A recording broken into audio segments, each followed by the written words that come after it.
A young woman lives amid family chaos. Her mother is terminally ill, her father is cold and distant, and her younger sister is rebellious. The family situation only worsens, leading to a tragic fate, a bad and inevitable end. After reincarnating, Ridbalda decides to change his destiny. He promises to live rightly and save his family from collapse.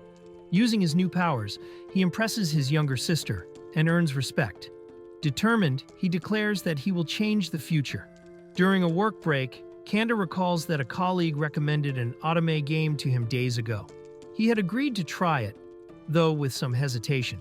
Now she approaches him, curious to know what he thought of the game she suggested. Kanda excitedly tells her that he played the entire game and had a lot of fun, becoming addicted to the character training mode. Even though he's exhausted and has dark circles under his eyes, he is proud to have completed everything. Despite his busy routine as a salesman with parties and working late, he is content with his simple life, enjoying his games and anime. After working so hard, Kanda's body couldn't take it anymore, and he collapsed in the middle of the street. As he lost consciousness, the last thing that crossed his mind was the image of his mother, who had passed away a few years ago. His body had reached its limit. Kanda wakes up in a strange bed. Confused, as he opens his eyes, he notices an unfamiliar ceiling and tries to understand what happened. He remembers fainting while waiting for the light to change. Now, not knowing where he is, he begins to realize that something has drastically changed. When he sees himself in the mirror, Kanda panics upon noticing that his body is that of a child. Confused, he notices his small hands and doesn't recognize the face reflected. Soon a maid rushes in and calls him Rid-sama, leaving him even more surprised as he realizes he has reincarnated as someone else. Kanda, now in the body of a child, confirms that he is physically fine, but he is confused by the many unfamiliar people around him. A man introduces himself as Garn, the butler, and says that everyone was worried after he fainted in the garden. Kanda, trying to stay calm, thanks him and apologizes for causing concern. Kanda tries to act normally, but he notices that his words surprise the others. Garn formally thanks him, asking him to continue calling him by his name. Confused by the entire situation and the noble treatment he is receiving, Kanda begins to feel overwhelmed and unable to understand what's happening around him. Kanda starts to feel a strong headache as unknown memories flood his mind. He tries to understand what's happening and realizes that he is now Rid-Baldaya. Even though he knew he was Kanda Hajime, an ordinary employee, he accepts that he has reincarnated and begins to remember the new identity he has assumed. Kanda finally understands the situation. He has reincarnated within the otome game Tokirella that he played before. There was a secondary character named Rid-Baldia, a follower of a villainous noblewoman. Now he realizes that he has been reborn as this character, a villainous extra in the heroine's story. Rid rings the bell to call the maid, wanting to better understand his current situation. He feigns nonchalance and asks about his age, but ends up making a mistake by saying he's 7 years old. The maid corrects him, saying he recently turned 6.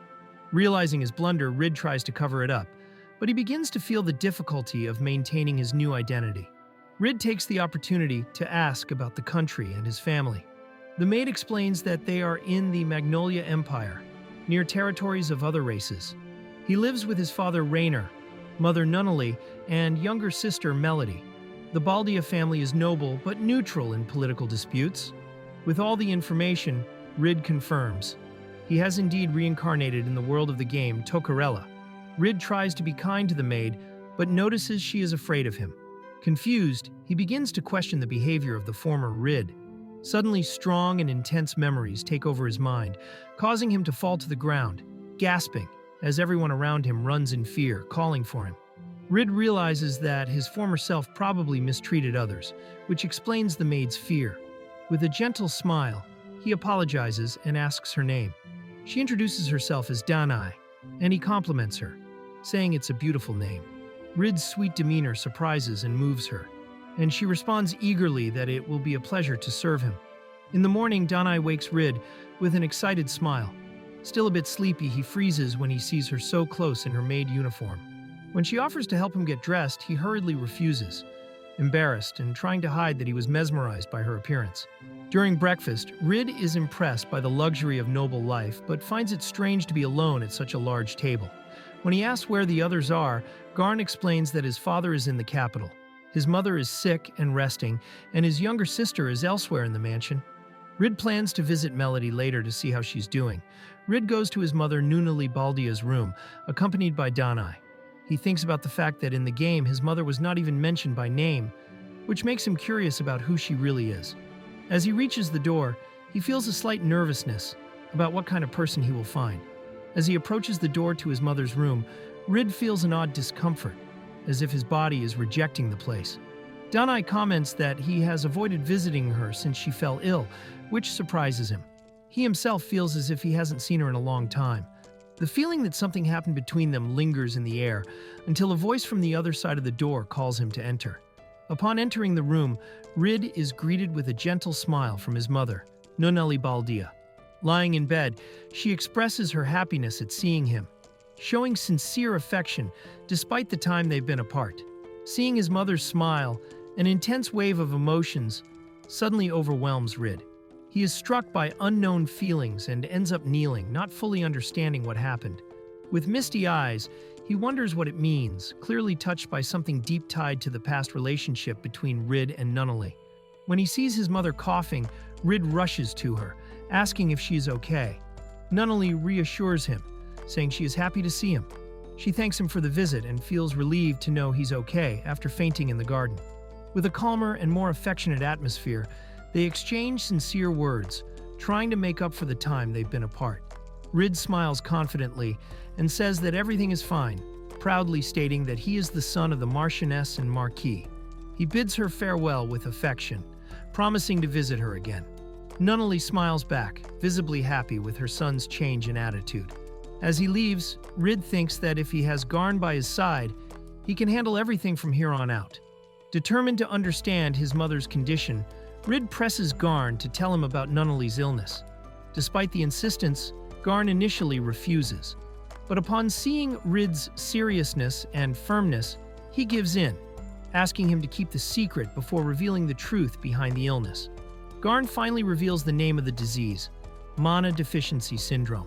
Rid is shocked to hear this, processing the weight of the information, and understanding that his mother's condition is serious and rare, tied to the vital energy of that world. Garn explains that Mana Deficiency Syndrome causes the vital energy, called mana, to no longer regenerate. Over time, the body weakens until death. It is an incurable disease, feared and known as a death sentence.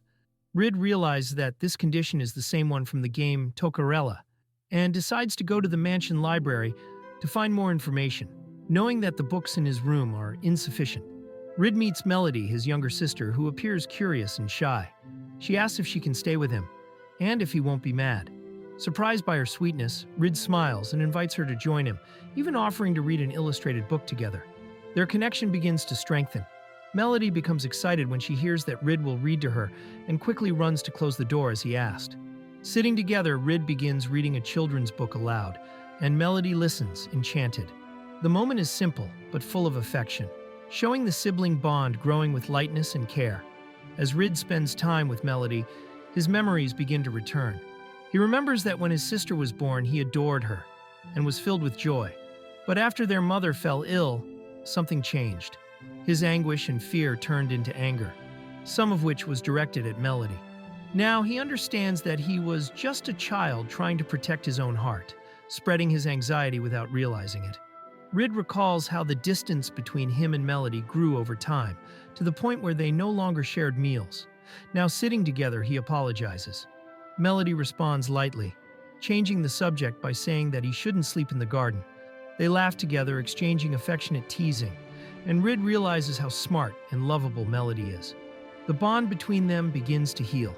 With a loving smile, Melody says that Rid can call her Mel, just like their mother does, but only because he's special. Rid is surprised and touched by the gesture, thanks her, and promises to cherish the nickname. Melody falls asleep, leaning against Rid, and he is surprised by the peaceful scene. Danai approaches with a gentle look and carefully covers Melody. Garn appears and asks if Rid was with her, and he simply signals for silence. Rid tells Garn that he read an illustrated book to Melody until she fell asleep. Garn smiles contentedly and asks him to continue taking good care of his sister. With a proud and warm smile, Rid responds that, of course he will.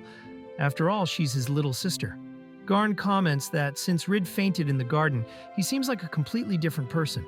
Surprised and nervous, Rid tries to hide it, thinking that he hasn't changed that much. But as he reflects, he realizes that compared to the old Rid, cold and distant, his new attitude really stands out. He feels the weight of maintaining this change, but he is determined to keep it. After reconnecting with his mother and Melody, Rid begins to understand his true purpose. In the game Tokarella, he was an accomplice to the villainess, and ended up being condemned, exiled, or even killed. Now, with the chance to change everything, he decides to avoid that fate at any cost. To do so, he must act immediately, with wisdom and strategy. Rid formulates a plan to change his destiny. He needs to make friends with the characters who, in the game, would be condemned, exiled, or killed, and avoid falling into these paths. But since he is far from the capital, where these characters appear, he will have to manage on his own. To do this, he decides to train his skills and earn money, realizing that he is solely dependent on his own strength to survive and change his future. Rid reflects on the emotions he felt when he saw his mother sick and realizes that they were the emotions of the old Rid: deep sadness and helplessness. Seeing his mother weakening destroyed him inside, which ended up affecting his bonds with the family. Now he understands that if he can restore these bonds, he may not only avoid condemnation, but also live an honest and happy life. Rid remembers his past life, feeling regret for not appreciating his own mother while she was still alive. The pain of seeing her pass away and not being able to do anything about it left a deep mark on him.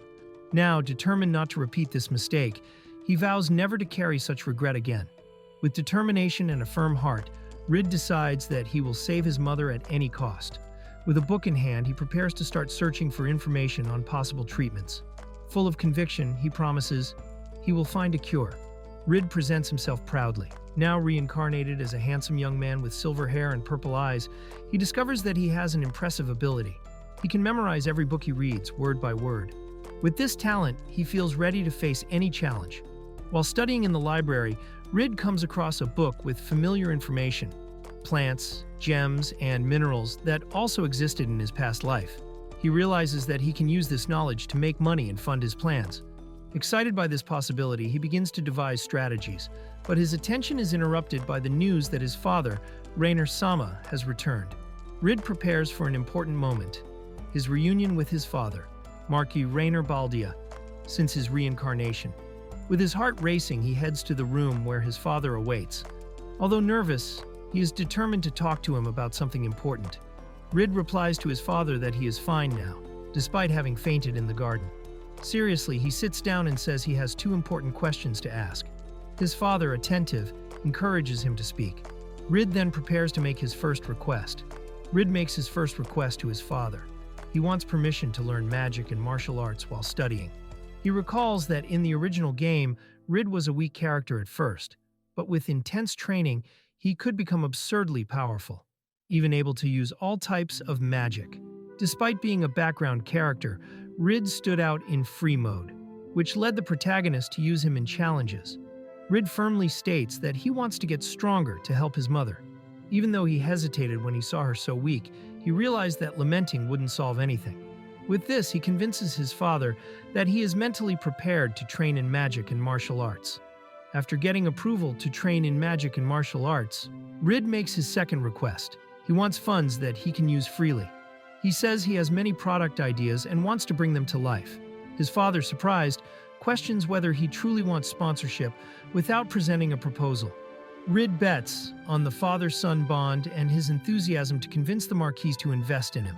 Even though his father finds it risky and a large sum for a child, he agrees and promises to set aside the funds. Excited by the response, Rid thanks him and takes the opportunity to ask for one more favor.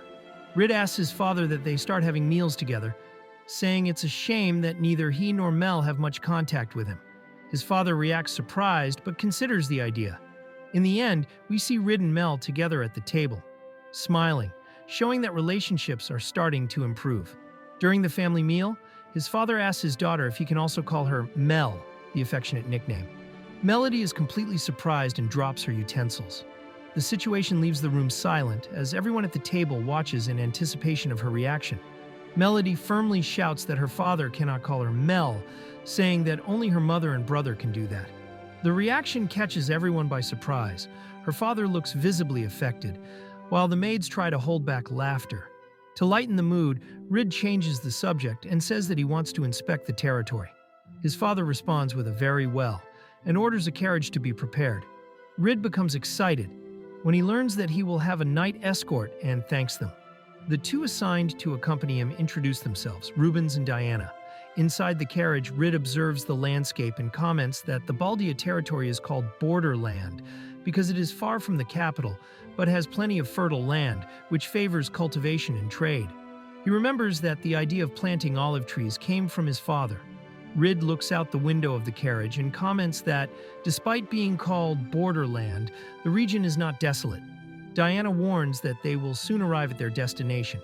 Rid then thinks that he is not here just to sightsee. He has a goal. With the money his father gave him, he wants to achieve something important in this city, the largest in Baldia territory. Rid arrives in the city and is impressed by the bustle and beauty of the place, exclaiming a lively, "Wow." Diana warns him to stay close, as there are many people around. He agrees with a smile. The group walks to a specific building where Diana, with a confused expression, questions if this is really the right place. Rid responds with a shy laugh, showing that he is confident in his plan. Rid confidently enters the Christie Company, accompanied by Diana and Rubens. A receptionist with cat ears greets them cheerfully. Rid is surprised by her appearance, but quickly refocuses. He explains that he sent a letter to Christie-san a few days ago. The receptionist understands and says she will check with her master right away. Rid meets Christie Saffron, the leader of the Christie Company. She introduces herself kindly, and the cat-eared receptionist accompanies her. Rid mentally confirms that she is exactly as Garn described, the only elf in Baldia territory and also a businesswoman. Christie then invites Rid to the guest room, and he accepts with a "okay." Rid and Christie greet each other formally and exchange pleasantries. Rid makes it clear that he wants a private conversation, so he asks his bodyguards to stay outside. Christie asks if he is sure, but Rid confirms. He then says that he wants to get straight to the point, and Christie agrees with a very well. Rid asks Christie if she knows about skin lotion and hair conditioner. The scene then shifts to a few days earlier, when he was reading a book. Upon seeing a familiar plant, he is surprised to discover that aloe also exists in this world.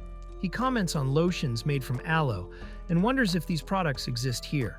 The maid, curious, asks what skin lotion is. Rid explains to Danai what skincare is, saying it is used after washing the face to keep the skin hydrated. She is surprised, never having thought of it before. Rid pretends that he just thought something like this would be useful.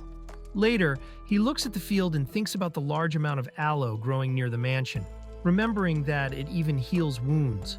He begins to mentally plan something related to it. Rid has the idea of creating lotions and conditioners using aloe and olives from the territory. He recalls the videos he watched before reincarnating and begins to develop prototypes inspired by them.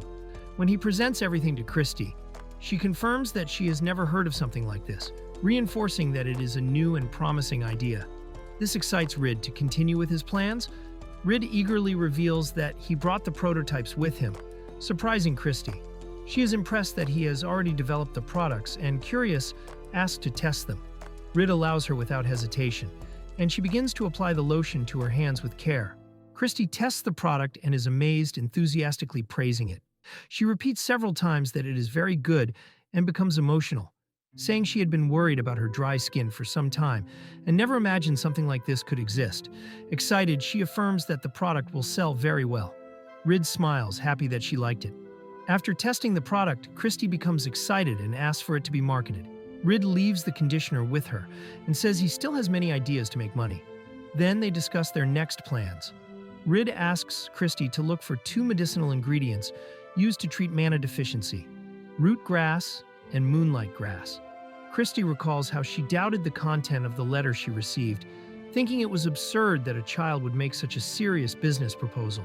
Now, seeing Rid in person, she considers him someone intimidating in a good way. She reveals that she created her new company far from the saffron company of her family, and initially thought she was just taking care of the Marquise's son. Emma comments that Christy seems to be having fun, and Christy responds that they will be busy for a while. Rid returns excited and confirms that Christy accepted his proposal. He says that now he will be able to develop various projects with the Christy Company. The knights celebrate with him, but Rid knows he cannot rest. He remembers that if he does nothing, his fate could be exile, or even execution. Therefore, he needs to make enough money to live on his own. Rid sees a girl alone and wonders if she is lost. He approaches carefully and asks if everything is okay. The girl, a bit surprised, responds with a timid "ah," while holding her cloak, still wary. The shy girl reveals that she got separated from the person she came with. Rid, already suspicious of the situation, introduces himself as a member of the Marquise's family and offers to help. He asks if she remembers where the separation happened and offers to guide her. Before they can continue, a man appears calling for the girl, relieved to have found her. The man thanks Rid for his help, saying it was very helpful. Rid responds with a smile, saying it is natural to help when one sees a girl in trouble. The girl, touched by his kind words, shows a surprised and emotional expression. The knights accompanying Rid also silently notice her reaction. An elf appears relieved to find the princess safe, saying she was very worried. However, when called princess, the girl sitting on the bed reacts confused, not understanding what they are talking about. The elf, now sitting and blushing, thinks with regret that she should have asked the boy's name who helped her. One of the women present suspects that she is in love, which makes the elf even more embarrassed. Meanwhile, Rubens comments to Rid that he should have asked the girl's name too. Rid falls asleep during the carriage ride, leaning against Diana. Rubens watches him and calls out softly, noticing he is sleeping. Diana looks visibly enchanted by the scene. Rubens decides they should return to the mansion while he sleeps. Rid is informed of the arrival of his personal tutor, Sandra. She appears with a confident presence, formally introducing herself and saying she will begin teaching him magic starting that day. Sandra formally introduces herself as Sandra Ernest, magic tutor. Rid responds excitedly, saying it's a pleasure to meet her. When Sandra asks if he has ever used magic before, Rid replies that he has never used or seen it, only read about it. Internally, he can hardly wait for the training, remembering that if he's right, he should be able to use all the elements. Sandra begins explaining magic, saying that in order to use it, one must transform internal life force into mana, which will be the source of magical power. She states that this is not an easy task, but assures Rid that she will guide him through every step of the process. With confidence, she asks him to leave everything in her hands. Sandra takes Rid to the training field to show a practical example of magic, saying that this could help him imagine better how it works. Rid notices how much she loves magic. Upon arriving at the site, Sandra prepares confidently to demonstrate her magical power. Sandra jumps into the air and summons a powerful fire spell. With confidence, she conjures a flame sphere and shoots a large fireball at the ground, causing an impressive explosion as a demonstration of magic for Rid. Rid runs excitedly towards Sandra, completely impressed. He praises the spell enthusiastically, saying it was so cool, and calling her Sandra Sensei. Surprised by the affectionate title, Sandra reacts not knowing what to say. Sandra becomes embarrassed when called Sensei, but soon cheers up and shows another trick. She can cast magic without reciting the incantation, just by imagining it perfectly. Rid finds this amazing. Then, she proposes they start generating mana. Rid responds eagerly, ready to try. Sandra explains that with the right image in mind, one can use magic without needing to recite anything. Rid gets excited by the demonstration. She then says it's still too early for him to do that, so the training begins with the basics. Generating mana. Rid prepares with determination. Rid begins to despair for not being able to generate mana, thinking that maybe he has no talent at all. Sandra approaches and says there is a trick that can help with this process. Though skeptical, he agrees to try. She then asks for his hands and prepares to apply the method. Rid begins to feel a strong shock throughout his body during the mana conversion method. He panics, thinking his body will break. Sandra, with a calm smile, tells him not to worry. It's just a sensation. Nothing will actually happen. Rid begins to feel something strange being pulled from inside him through his palms. A new and uncomfortable sensation. Sandra tells him to hold on a little longer while he thinks he's being electrocuted. Despite the discomfort, Rid suspects the teacher is having fun with this, thinking she is doing it on purpose. Rid collapses to the floor, exhausted, feeling like he's been through torture. Sandra says the process is over and apologizes with a smile. She explains that she used a method called forced mana conversion awareness to make the process faster.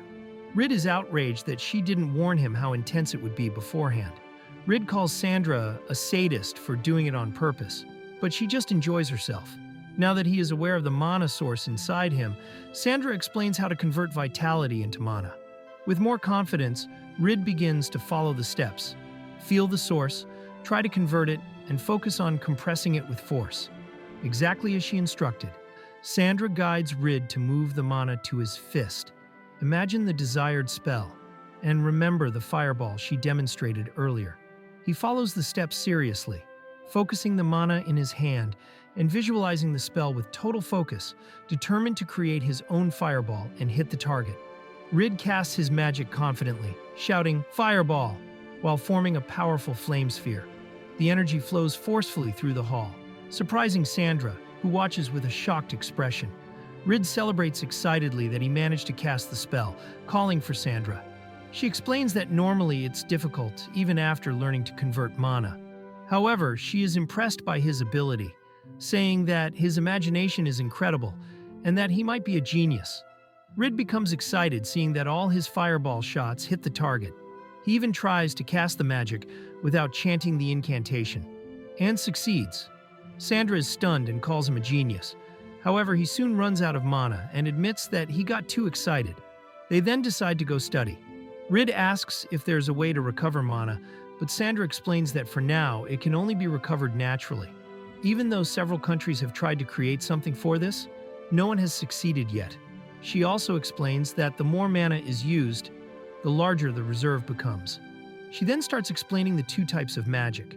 Special magic, like the forced conversion technique she invented, and attribute magic, which requires the conversion of mana into elements like fire, water, wind, etc. Sandra says there is a wide variety of magic and that, in the future, Rid will also be able to create his own. She suggests that he continue practicing mana conversion. Excited by the idea of learning more, Rid dedicates himself and runs motivated, thinking it's fun to be able to do more things. Meanwhile, one of the guards watches him, calling for him with concern. Rubens observes Rid's strange movements and asks what he is doing. Rid responds that he is just warming up, but Rubens has never seen exercises like this. Rid realizes that in this world, the concept of gymnastics doesn't exist and wonders if he's raising suspicions. Still, he thinks he can't abandon his habits. Rubens hands him a wooden sword and warns that today, he will teach martial arts. Rid remembers that his reflexes were poor in his past life and lacks confidence, but he knows he can't avoid it. Rubens praises Rid, saying he has talent, and proposes a combat training session. Rid gets excited by the compliment. Rubens tells him to assume a stance and start swinging the sword. After a few test strikes, Rubens positions himself and says for Rid to attack him as he wishes. Rid charges at Rubens with enthusiasm, but soon notices something strange. During the attack, he feels his body reacting in an unexpected way, as if it were moving on its own. Confused, he wonders what is happening. Rid feels light and energetic, as if his body is more agile than ever. He realizes how fun it is to swing the sword, and begins to think that, in this new world, his physical abilities are naturally high. This makes him believe that perhaps he has talent for everything here. Rid is tired but receives sincere compliments from Rubens, who says he might even become stronger than Rainer in the future. Even so, Rid feels frustrated for not landing a single blow during the training. When he hears that Rubens is Diana's childhood friend, he has an idea. It seems like he's going to do something to get back at the humiliation. Out of nowhere, Rid teases Rubens, asking if he likes Diana. Rubens is totally caught off guard and blushes, which only fuels Rid to continue. He says that everyone in the castle talks about how Rubens doesn't make a move with Diana because he's too cowardly to confess. Rubens tries to deny it, but his face gives everything away. Rubens collapses to the ground after the teasing, unable to say anything. Rid is confused, thinking he might have touched on a sensitive point. Meanwhile, Diana shows up, asking what's going on. When she sees the situation, she immediately understands and calls for Rid, who is already walking away, concerned. Diana comments that Rubens sometimes reacts in a strange way and ends up like this. Curious, she asks what Rid said to make him like this. Rid hesitates, but ends up answering that Rubens is a coward when it comes to her. The mood changes instantly, and he realizes that maybe he overdid it, feeling the atmosphere grow heavy. Furious, Diana approaches with a menacing aura, saying she will have a serious talk with Rid later. Rid imagines her as a demon, panicking. Rubens, for his part, panics when he sees her, and immediately gets slapped. Not understanding anything, he asks what she is doing here. Rubens accepts that training with Rid is over for today, clearly intimidated by Diana. She, smiling with a threatening air, says she has something to discuss with Rid, which he nervously confirms. As Diana moves away with him, Rid realizes that she has immediately climbed to the top of his list of people not to mess with. He also learns a valuable lesson: never interfere in other people's romantic matters. Mel praises Rid for his skill in reading illustrated books, especially when he does different voices for each character. She has a great time listening to these readings. Rid, on the other hand, admits that lately he feels pressured to perform the voices, as if Mel would complain if he didn't do it. Even with a dry throat, he continues, happy to see Mel content. His mother praises Rid's talent, comparing him to a true actor. Mel, excited, boasts that she encouraged him to do it, and asks to be praised too. The scene ends with a warm moment between mother and daughter while Rid watches everything in silence. It is revealed that Rid's mother suffers from a serious illness called mana deficiency, which is fatal but not hereditary. Few people in the family know about it. Though she seemed fine at first, she begins to show signs of weakness and decides to end the conversation, saying she has a visitor. Rid notices that she is very pale, and Mel cheerfully bids her goodbye. Chris shows Rid 2 bottles and says that the commercialization is going well. Since he delivered the prototypes of the lotion and conditioner, they have met several times. Thanks to her, everything is progressing successfully, from cultivating the ingredients to preparing the factories. Rid is visibly excited about the new developments. Rid praises Chris for her competence, and she replies that everything was only possible thanks to his financial support. Now the next step is to increase production. Chris explains the importance of teaching the public about healthcare and the correct use of products, highlighting that different skin types and species require special attention. Rid is impressed with her knowledge. Rid thinks of ways to prevent counterfeit products from harming people's health. To this end, he sets 3 main measures: customer service with guidance and a return policy, the creation of a logo using the Baldia family crest, and managing stores with the help of 2 reliable companies. He wants to ensure safety and trust for all consumers. Chris is surprised to hear that Rid wants her to be the spokeswoman for the products. With a confident smile, he responds that she is the perfect choice for this. A few days earlier, Rid had spoken with a man who suggested presenting the products to the Imperial couple. Instead of going personally, Rid decides to send Chris as a representative, as she is elegant and beautiful, qualities he believes better convey the cosmetics proposal. He fears that his youthful appearance will make them not take his words on beauty seriously. Rid believes that once they see how Chris looks even more beautiful with the products, many men will want to gift them to their wives and daughters. The man agrees to the idea and says he will take the company representative with him to the capital. Surprised by Rid's maturity, he wonders if this really came from a 6-year-old child. Meanwhile, Chris, despite feeling the pressure, promises to do her best. Rid observes the moonlight grass, a rare medicinal plant he asks Chris to find. He believes that by processing it correctly, he can slow the progression of his mother's illness. With this, he shows how much he's secretly working to protect her. Chris informs him that she hasn't found the root grass yet, but asks for patience and promises to continue searching. Meanwhile, Rid organizes the production of the cosmetics. The ingredients will be grown in his territory, and partner companies will take care of manufacturing, transportation, sales, and customer service. Part of the profits will go to him. With that settled, he decides to focus on the next product. Days later, Chris and Rid's father leave for the capital to present the cosmetics to the Imperial couple. Rid prepares a mana potion using the moonlight grass. Although he knows it won't fully cure his mother, he believes it will serve as a temporary solution until he can find something definitive. However, a problem arises. He lacks sufficient knowledge in pharmacology. A man then suggests that he ask Sandra, an expert on the subject, for help. Rid shows Sandra the medicinal herb he found. Surprised, she asks what it is. He explains that the plant has mana restoration properties. The revelation shocks Sandra, who realizes the value of the herb. Sandra immediately recognizes the plant as the rare moonlight grass and is shocked that it really exists. Excited, she tells Rid that she was once the director of a research lab in the capital, where she studied mana potions, exactly what he intends to use it for.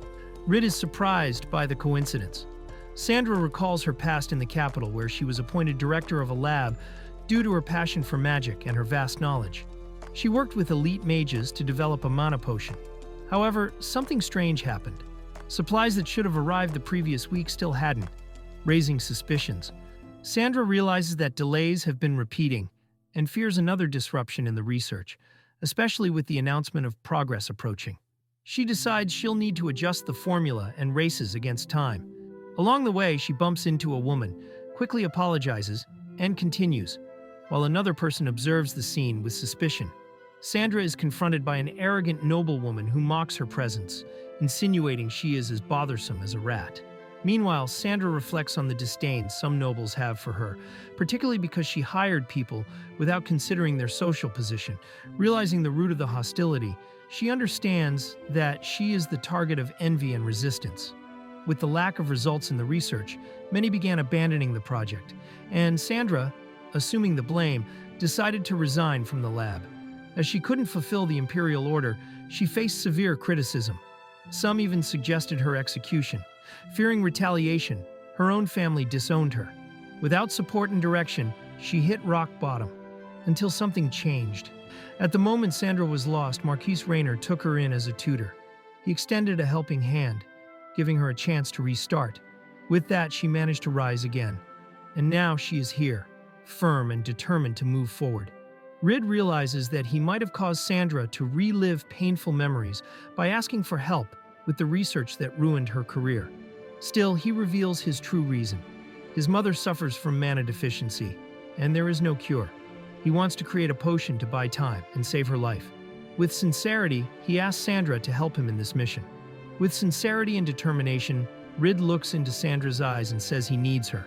He asks for her help to create a mana potion, making it clear that she is essential to achieving this goal. Sandra, surprised and touched by the direct request, listens in silence. Moved by Rid's request, and recalling the help she received in the past, Sandra agrees to help. She promises to do her best to save Nunnally. Rid, relieved and emotional, thanks her enthusiastically, shaking her hand with gratitude. Rid promises Sandra a new research lab and ensures that Christie Company will provide everything she needs.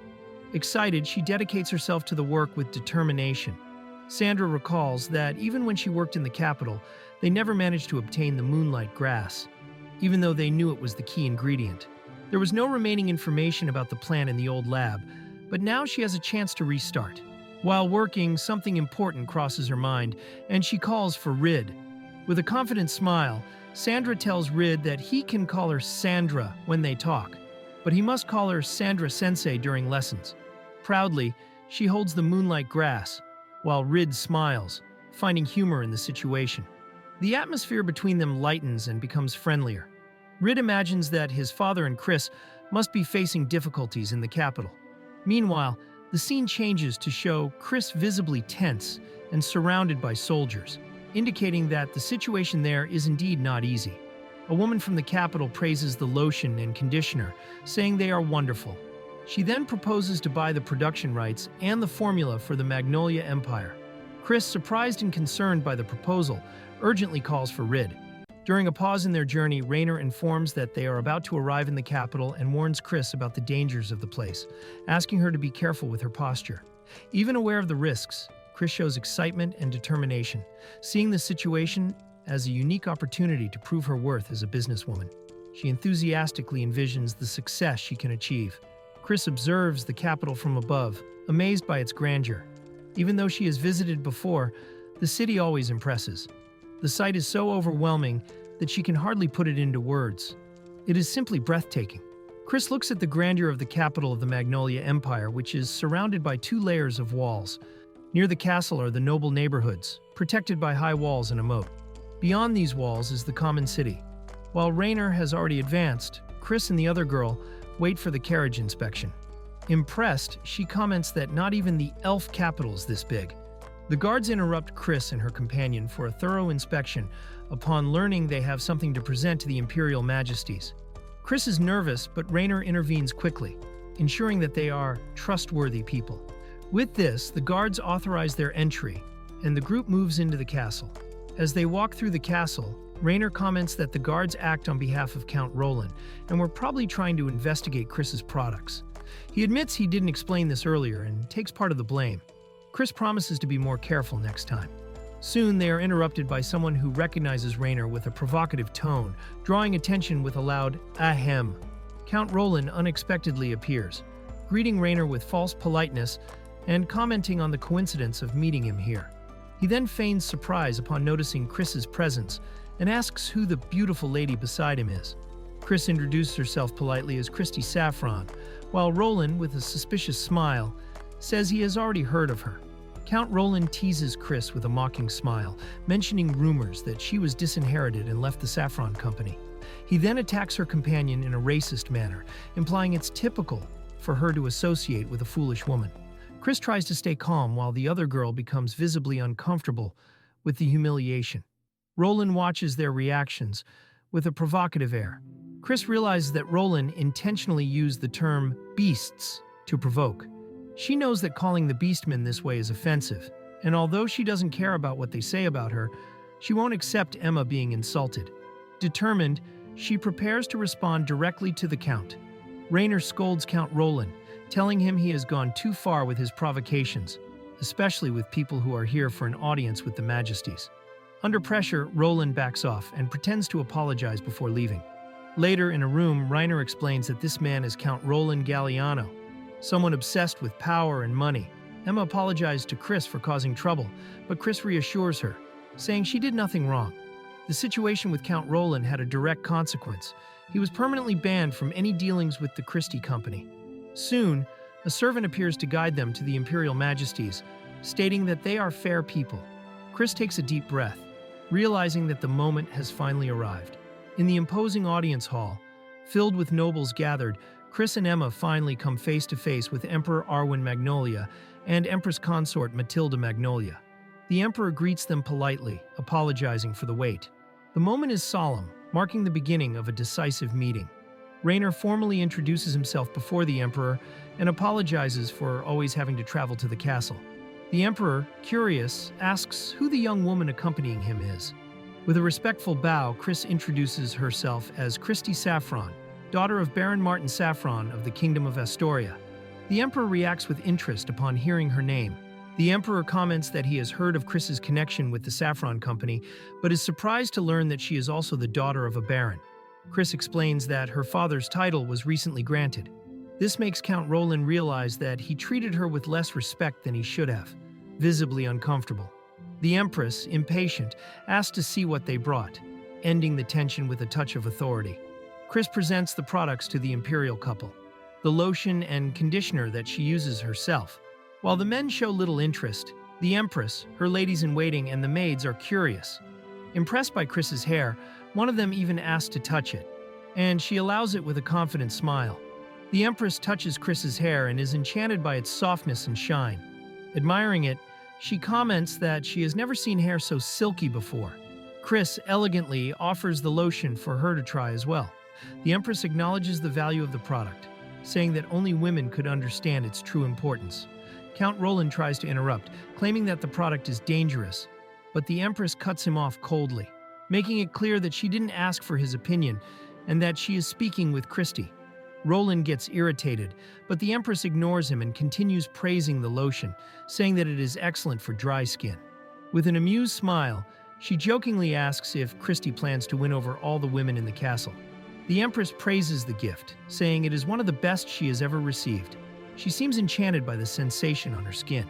Christy responds respectfully, saying she is honored by the compliments. In the background, another woman watches the scene with a serious and thoughtful expression. The Empress, enchanted by the products, praises the lotion and conditioner, saying they are wonderful. Then she surprises everyone by asking if Christy would consider selling the recipe and production rights to the Magnolia Empire. Christy reacts confused and shocked by the unexpected proposal. Christy gets nervous about the proposal and tries to politely refuse, saying that she can't decide alone since Marcus Raynor was also involved in the development. But the Empress replies that it wouldn't be a problem, as Raynor is a subject of the Magnolia Empire and cannot refuse. Christy realizes that the responsibility for the decision now lies entirely in her hands. As Christy recalls past traumas and criticisms, Raynor tries to react and take control of the situation. Rid intervenes with a direct speech. The company invested everything in these products, and if the Empire abuses its authority to take them, they will simply leave the country. He also warns that if the capital steals the rights to the creations, no one else will want to develop new products. Fearing to lose everything, Christy proposes a diplomatic solution. Instead of giving up the production rights, she offers the Empress the right of priority, guaranteeing that she will never be without the product. She ends by asking for the Majesty's understanding and tolerance. The Empress accepts Christy's proposal with a smile, recognizing that it would be unfair to forcibly take the people's creations. She states that if this were to happen, merchants would move away from the capital, which would lead the Empire to decay. The Emperor declares that the Empire will be more careful with the production rights from now on, and confirms that the rights to the lotion and conditioner will remain with the Christie Company and the Baldia territory. Everyone immediately complies, and Christie is surprised at how suddenly everything was resolved. The Empress winks conspiratorially, signaling that everything went according to her plan. Christie realizes, shocked, that everything was probably planned from the start. The expression on Raynor's face and the confident look from the Empress make it clear that the outcome was prearranged, including the negotiation and the sudden resolution of the impasse. Christie understands that the Empress never truly wanted the rights to the formula or production. She just wanted to ensure personal use of the products without appearing authoritarian or unjust. To do this, she manipulated the whole situation so that it would be Raynor who offered the promise. Even as a powerful noblewoman, she too sees him as nothing more than a pawn within the capital. Christie collapses onto the sofa, saying that she is exhausted, while Emma watches with a smile, congratulating her on the good work. When they are informed that the Emperor and Empress are present, both are startled. Raynor, sipping tea, solemnly recalls, "I told you not to let your guard down." The Emperor enters accompanied by the Empress and apologizes for interrupting their rest. He also apologizes for not introducing himself earlier. After hearing the explanation of what happened, he turns to Christie and apologizes for involving her in the plans of the day. With the prototypes of the lotion and conditioner almost finalized, rumors about large orders from the capital are already spreading. Greedy nobles begin to show interest in the products from the Baldia region. And so the discussion arises about exclusive rights, a way to contain their greed. Christie, relieved, thanks the Majesty, and says that she is happy that everything worked out in the end. Now that the production rights have been officially recognized for Chris, the nobles will no longer be able to easily take advantage of her. The Empress gives a hint, praising her intelligence and wishing she were her lady-in-waiting. Meanwhile, Raynor and other nobles gather to discuss new important matters, making it clear that the negotiation is far from over. Empress Matilda, full of energy, gets straight to the point and mentions the right to the first delivery. Christie is shocked by the urgency. Meanwhile, elsewhere in the castle, it is revealed that a foreign country has made a proposal for a political marriage with the Imperial family or another high-level noble house, something that raises concerns. The Empress, smiling excitedly, points directly to Raynor's son, saying that he is the only one who still doesn't have a suitable bride, making it clear that she is suggesting a political marriage. This extra page shows a sweet and nostalgic moment. Rid appears, saying that from time to time, he dreams of his younger self. The scene then shows him as a child, calling for his mother and excitedly capturing a butterfly in the garden, smiling happily and innocently. Rid's mother praises the butterfly, but asks him to release it. She explains that butterflies are living, fragile creatures, and it would be cruel to keep it captive. Rid, still a child, doesn't fully understand what death means, but listens attentively as she says that if kept, the butterfly could die. Rid's mother tries to explain what life is in simple terms, saying that being alive means being able to move and speak, just like they do. She says that when life is lost, the person disappears forever. Rid, frightened by the idea, asks if she would also disappear if she died. With a smile, she comforts him, saying that she will always be with him, which relieves and moves Rid. Rid remembers a promise he made to his mother and feels a tightness in his chest. Thinking about the past, he comments that before he reincarnated, he was also a boy who liked to hunt insects. Overcome by a wave of nostalgia, he is surprised by a girl who screams his name and jumps onto him, making him fall to the ground in shock. Mel appears excited, holding a bird she found in the garden and showing it to Rid. He is impressed by the cuteness of the bird and asks if it is still a chick. Mel, all proud, confirms, and then asks a direct question, with a bright smile on her face. "Can I keep it, Nichan?" Rid looks at Mel and thinks about how she resembles their mother, both in her hair and her eyes, which are the same as his. To him, it's as if she is the perfect combination of both. Convinced, he decides that she will understand. Rid suggests they return the bird, as it might be being searched for by its parents, just like they were once. He comments that even birds fight to survive. Mel, curious, asks what it means to be alive. Rid smiles and responds lovingly. The woman describes her health deteriorating little by little, comparing it to water leaking from a cracked cup. At first, she just felt a little tired, but soon she lost strength.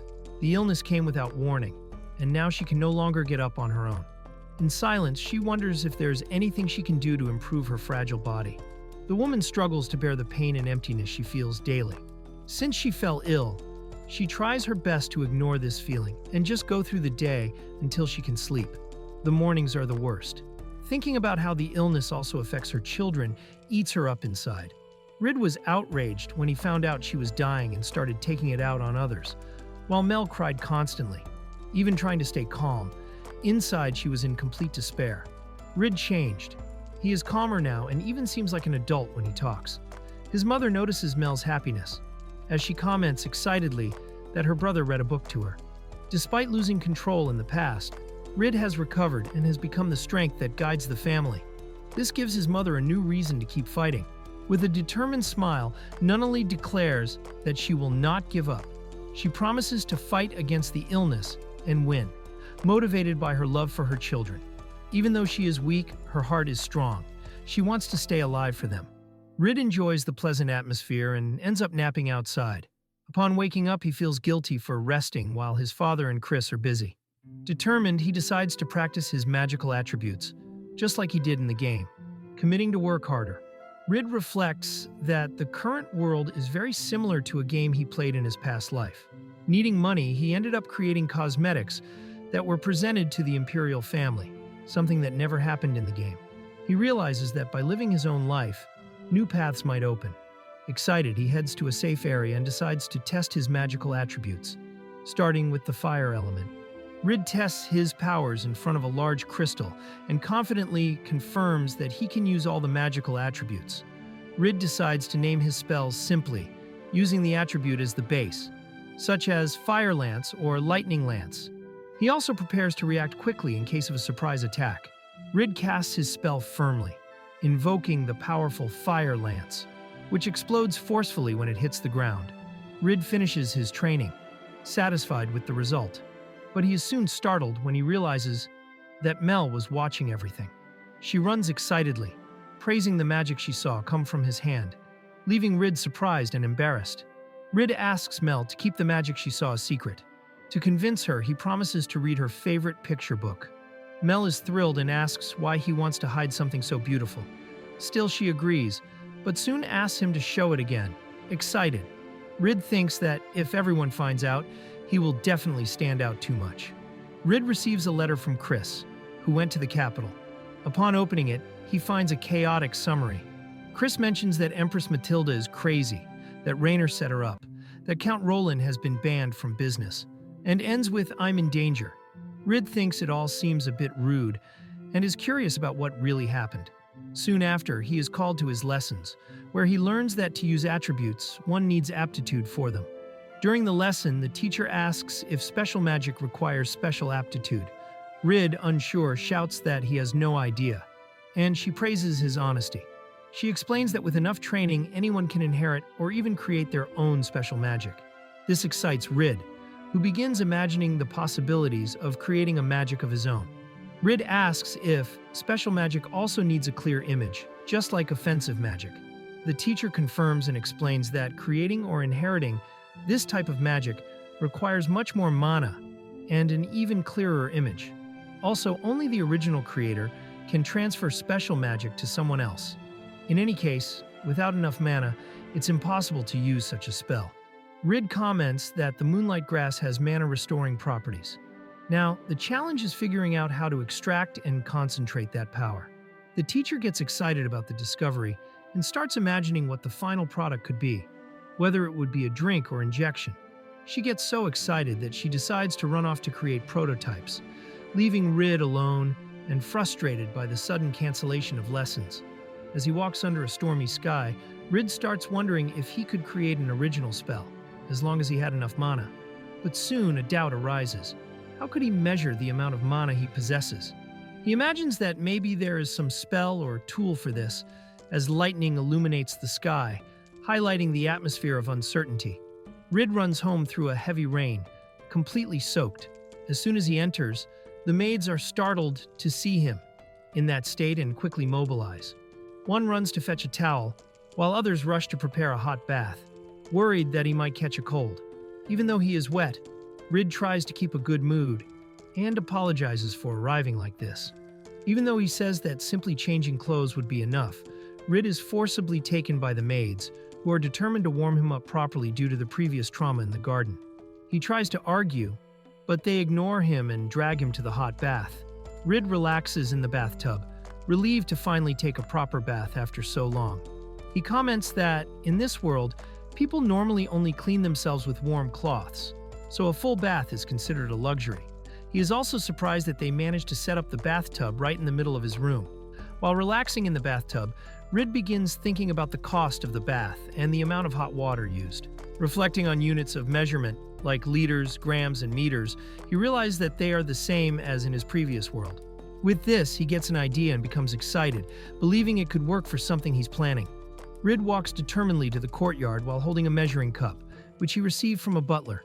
He places it on a log and, with a confident smile, prepares to test his idea using magic. Rid begins filling the measuring cup with water magic. The cup holds exactly 1 liter and his plan is simple. Fill it, throw it out, and repeat the process several times. He names the spell 1 liter and intends to use it repeatedly to measure his own magical capacity. Rid continues his training, refining the 1 liter spell. He gets used to filling the cup with precision and decides to repeat the process dozens, then hundreds of times, 10, 20, 50, 100, up to 300 times. He only stops when he feels that his mana is almost depleted, using this as a base to measure his own magical limits. Rid, now tired and with little mana left, still keeps his focus and continues casting his spell with precision. With a determined smile on his face, he yells, "Focus!" while shaping the water with his hands. Even exhausted, he shows full control over his magic. After casting the 1 liter spell 980 times, Rid confirms that the feeling of mana loss is always the same. With this, he concludes that he has at least 980 mana. From this logic, he develops a new special spell called Mana Measurement, which displays the numerical value of anyone's mana within his field of vision, including his own. Rid decides to test his new spell immediately. He says Mana Measurement, and sees the value personal mana 80 appear before him. Surprised to hear a voice in his head, he tries again.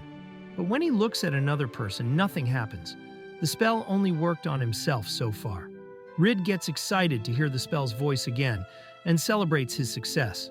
He notices that his mana dropped from 80 to 60, concluding that Mana Measurement consumes 20 mana per use.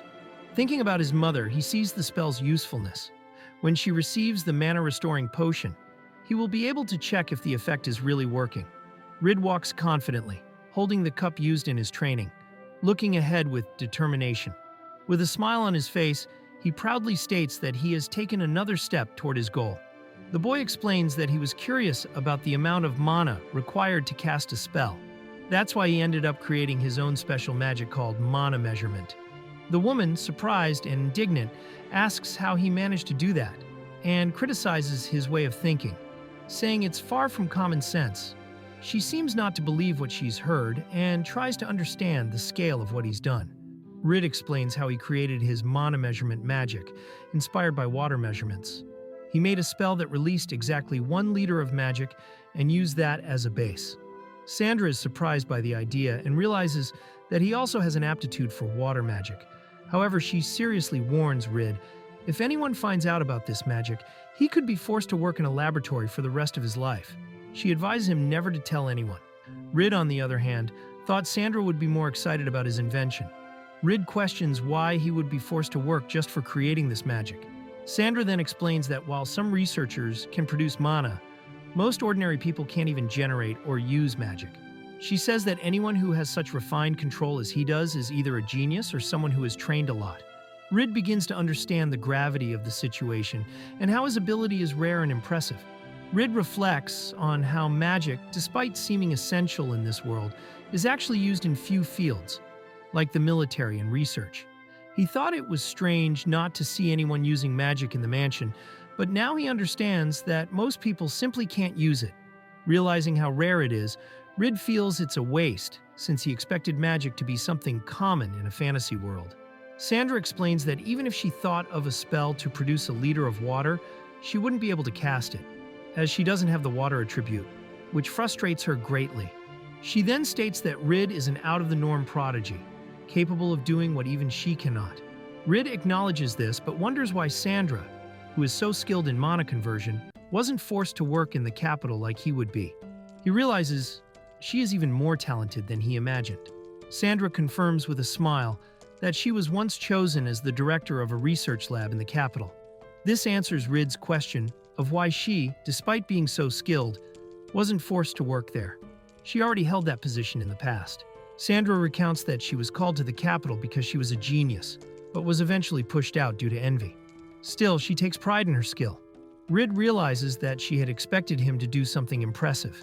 Sandra confirms, saying she always knew he would show something amazing if his talent was well honed. That's why she was so excited to teach him. In the end, she almost calls him a research substitute, which leaves Rid wondering if he is being seen as a student or a guinea pig. Rid agrees to keep his magic a secret, but complains that Sandra could have told him earlier. She responds enthusiastically, saying that society tries to force everyone to fit in, but those who truly stand out cannot be stopped. With a rebellious air, she declares that they will break all the rules of common sense. Rid thinks it was more fun to let things happen naturally, while Sandra shows that she can easily read his thoughts, which scares him a little. After everything, Rid and Sandra continue working on the mana restoring potion. The next step is to test different ways of consuming the moonlit grass, raw, boiled, and dried. Even knowing that the herb is extremely bitter and usually inedible, Rid decides to try it for his mother, determined to endure the horrible taste for her sake. Determined, Rid commits to conducting the experiment, even knowing how bitter the herb is. He tries all the samples courageously, but the reaction on his face shows just how difficult it was to bear the taste. Still, he presses on, taking notes on what he learned from each version of the herb tested. Rid dedicates himself to testing the ways of consuming the moonlit grass. Eating it raw proved to be extremely bitter, but recovered a good amount of mana. Boiled, it was not only unpleasant but the least effective. In powder form, although still tasting bad, it was easier to swallow and had the best effect, being the most efficient form in the test. Sandra decides to test a new way of consuming the powder, asking Rid to chew it and leave the taste in his mouth. He suffers from the taste, but she congratulates him for his effort. Despite the awful taste, Sandra concludes that the powdered version is already safe and effective enough for practical use. Rid celebrates with determination. They have finally completed the mana potion. Sandra, excited, presses him to say if the taste is good, showing a more playful and animated side. Rid realizes how much she enjoyed the whole process, which lightens the scene and makes it more fun. Rid, with a shy smile, thanks her and says he will never forget what Sandra did for him. But the conversation takes a curious turn when she hints that something else happened and that he will find out soon. Saying that Melody might tell him if he asks, Rid grows suspicious, feeling that something strange is coming. Rid arrives home and is surprised to see Mel, his younger sister, in the hallway. He runs excitedly to greet her, and she responds joyfully, calling him Ni-chan and welcoming him. The scene shows the affection between the two siblings, with a warm and affectionate reunion. Just as Rid is about to hug Mel, she quickly pulls away, complaining that he smells. The unexpected reaction catches him off guard, and soon everyone around him also steps away.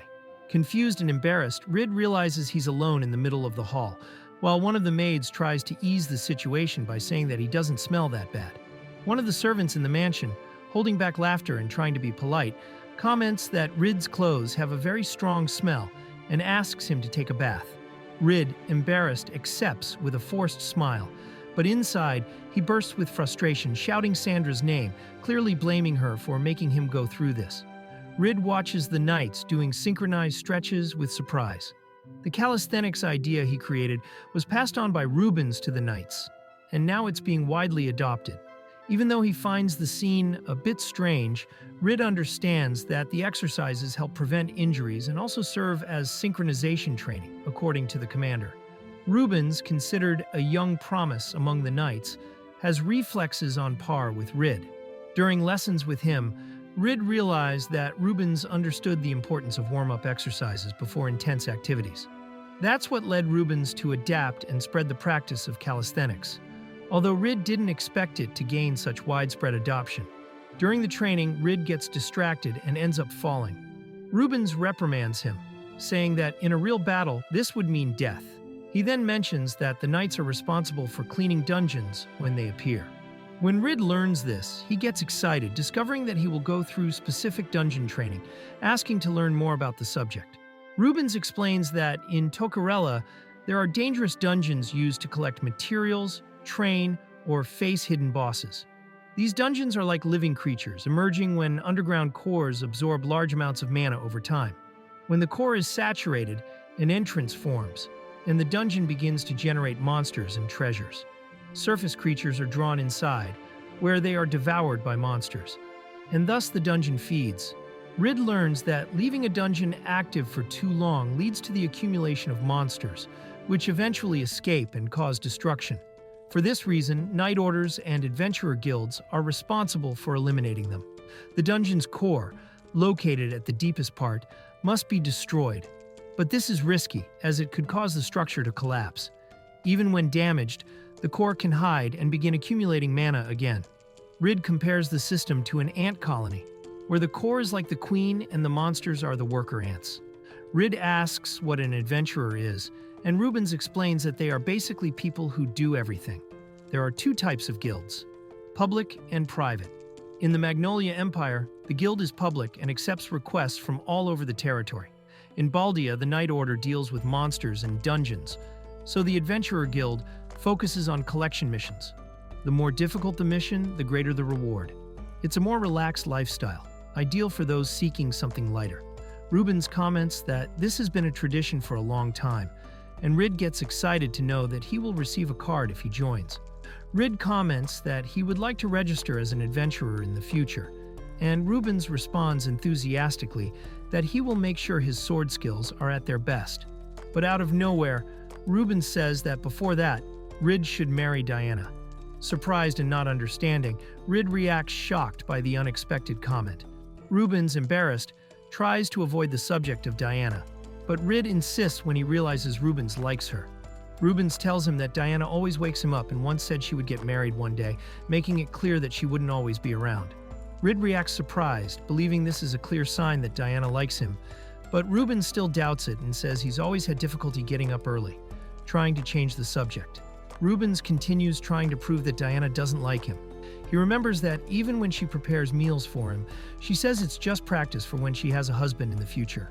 He also mentions that when asked about marriage by her parents, Diana replied that he is just a friend, and their relationship isn't like that. Rubens insists that because of all this, there's no chance that Diana likes him, while Rid just watches in silence, unsure of what to say. Rid, confused and already losing patience, thinks the whole conversation is absurd and feels sorry for Diana. Upon learning that Rubens and she have special memories together, and that he promised to protect her when they were children, Rid gets upset. He points firmly and tells Rubens to confess his feelings to Diana, saying that it's something he needs to do without fail. Rid scolds Rubens, calling him a coward for not having the courage to confess. He says that, as a knight, he should know Diana better than anyone. Rubens, irritated, questions why he should obey, but becomes thoughtful when Rid tells him to reflect on the true meaning of Diana's words. He begins to consider what she really feels. Rid realizes he needed to give Rubens a push to take action. Seeing that he finally understood, Rid says he will be fine. Later, he smiles discreetly, remembering the situation. keeping the secret to himself. Mel notices and asks why he is laughing, while Diana watches, not understanding anything. Rubens takes Diana to a place where they used to play as children. She looks at the place with nostalgia, remembering the old times. When she asks what he wanted to say, Rubens gets nervous, but begins to speak sincerely, calling her name and trying to gather courage to confess. According to what Rid heard, Rubens finally confessed and began dating Diana. Watching the scene from a distance, he smiles satisfied, thinking the two could have gone straight to marriage, considering how much they match. In the morning, Rid sleeps peacefully until he is woken up in a rather unsubtle way by Mel, who jumps excitedly on top of him, shouting. He wakes up startled, trying to greet her, still confused, while she cheerfully says, "Good morning," having fun with the situation. Rid comments that, despite trying to wake up first, Mel always finds a way to be the first to get him up, even though she's pretty excited about it. When he tries to stop her, she gets upset. After breakfast, Mel returns to her room to study various subjects like reading, etiquette, and dancing as part of her advanced education. Rid realizes that, still being a child, she just wants to spend some time with him in the morning. A simple but important moment for her. Rid joyfully receives his father and Chris's return to the mansion. Although he accepts Mel's morning attacks with good humor, he notices something is different. Chris appears before him visibly shaken, forcing a smile and saying she did her best to endure something. Her expression suggests she went through a difficult situation during this time. Rid worries when he sees Chris stumbling from exhaustion. His father explains that the Empress really liked her and spent the entire trip talking about official matters, without giving her any time to rest. Chris admits she is just tired from the trip to the capital. His father thanks her for her effort and asks that they let her rest in the guest room. After that, he calls Rid for a serious talk in his office. In the office, Rid's father looks at him seriously before starting the conversation. He directly asks how his son changed so much in such a short time, showing surprise and perhaps even suspicion. Rid is confused, not immediately understanding the reason for the question. Rid's father makes it clear that he's noticing something unusual. He admits to testing his son with questions and pressure, but is surprised by Rid's calmness, something unusual for a child. He questions how Rid managed to create such complex things, like the offering to the Imperial couple, without any books or instructions available in the mansion. Rid realizes he won't be able to fool his father for long, and decides to face the conversation with sincerity. Faced with his father's insistence, Rid realizes he needs to be careful with what he says. He thinks about telling him how he regained the memories of his past life after fainting in the garden. With these memories mixed with Rid's original memories, he ended up becoming a new person, a fusion of who he was and who he is now. Even though he retains the essence of his past life, he still carries the feelings and memories of the current Rid. Rid tells him that he felt guilty for the cold way he treated his younger sister and the maids before recovering his memories. He explains that now he feels respect for them and wants to become a stronger person. He acknowledges that he has changed not only in his thoughts, but also in his feelings, revealing a sincere desire to be a better person. The protagonist, a curious blonde boy, walks up to a large door in the quiet corridor of the castle, believing that maybe the person he is looking for is sleeping. He knocks on the door carefully and asks if Chris is there. Receiving no answer, he turns the doorknob and enters slowly. With a watchful and expectant look, he observes the environment around him. Curiosity takes over his face as he moves further into the room, calling again for Chris. He steps softly, trying not to make noise. Upon entering the room, the protagonist finds Chris sleeping deeply. He confirms in his mind that she really was sleeping and notices how exhausted she looks. Surprised, he observes in silence, admiring her beauty. Chris moves slightly in bed, murmuring soft sounds while still asleep. The boy remains still, looking at her with a calm and curious expression. While watching Chris sleep, the protagonist is startled when he sees her move and murmur confused words. She seems to be having a restless dream, calling for someone with a concerned tone. The boy, startled, feels his heart race and wonders what kind of dream she might be having. As he realizes the content of what she's saying, he hesitates, uncomfortable, and considers that perhaps he shouldn't continue listening to it. The protagonist tries to quietly leave the room, but realizes that the door won't open. Surprised, he wonders if someone is blocking the exit from the other side. Suddenly, the door creaks open, revealing a girl with a serious expression. Upon recognizing her, the boy is stunned to see it's Mel, who scolds him casually for what he was doing. Chris slowly awakens, realizing the movement in the room. Meanwhile, outside, the protagonist tries to convince Mel to open the door, saying he just wanted to check how Chris was doing. Mel scolds him, reminding him that one shouldn't enter a woman's room without permission. The boy asks with a smile for her to open the door before Chris notices. Mel, provocatively, pretends to consider whether she should open it or not, making the boy even more anxious. He apologizes, worried about the situation. Chris wakes up embarrassed, saying she fell asleep from being so tired, not believing she did that there. The protagonist, relieved that he hadn't been caught earlier, smiles and tries to reassure her, telling her not to worry. Soon after, Chris starts recounting what happened during her trip to the capital. Endless conversations with the Empress, an important exchange with Count Roland, and a performance by others who hid things from her. While listening, the boy admits that his father didn't tell him anything and thanks her for sharing. The day after the audience, the Emperor orders Count Roland to pay reparations for insulting Chris without knowing she was a foreign noble. The decision embarrasses the Count once again in front of the court. However, Chris refuses the compensation, surprising everyone. Instead, she declares that she has a request to make. The Emperor allows her to speak freely, curious to know what else she desires. With a firm and serious look, Chris prepares to reveal her true intention. In front of the court, Chris makes a direct request to everyone, that they stop believing in rumors and only pass on confirmed information. She warns that spreading gossip can tarnish the reputation of the Magnolia Empire before the world. Her firm words surprise the attendees, especially Roland, who reacts shocked. Chris completes by saying that everyone should use the situation as a lesson and learn from their own mistakes.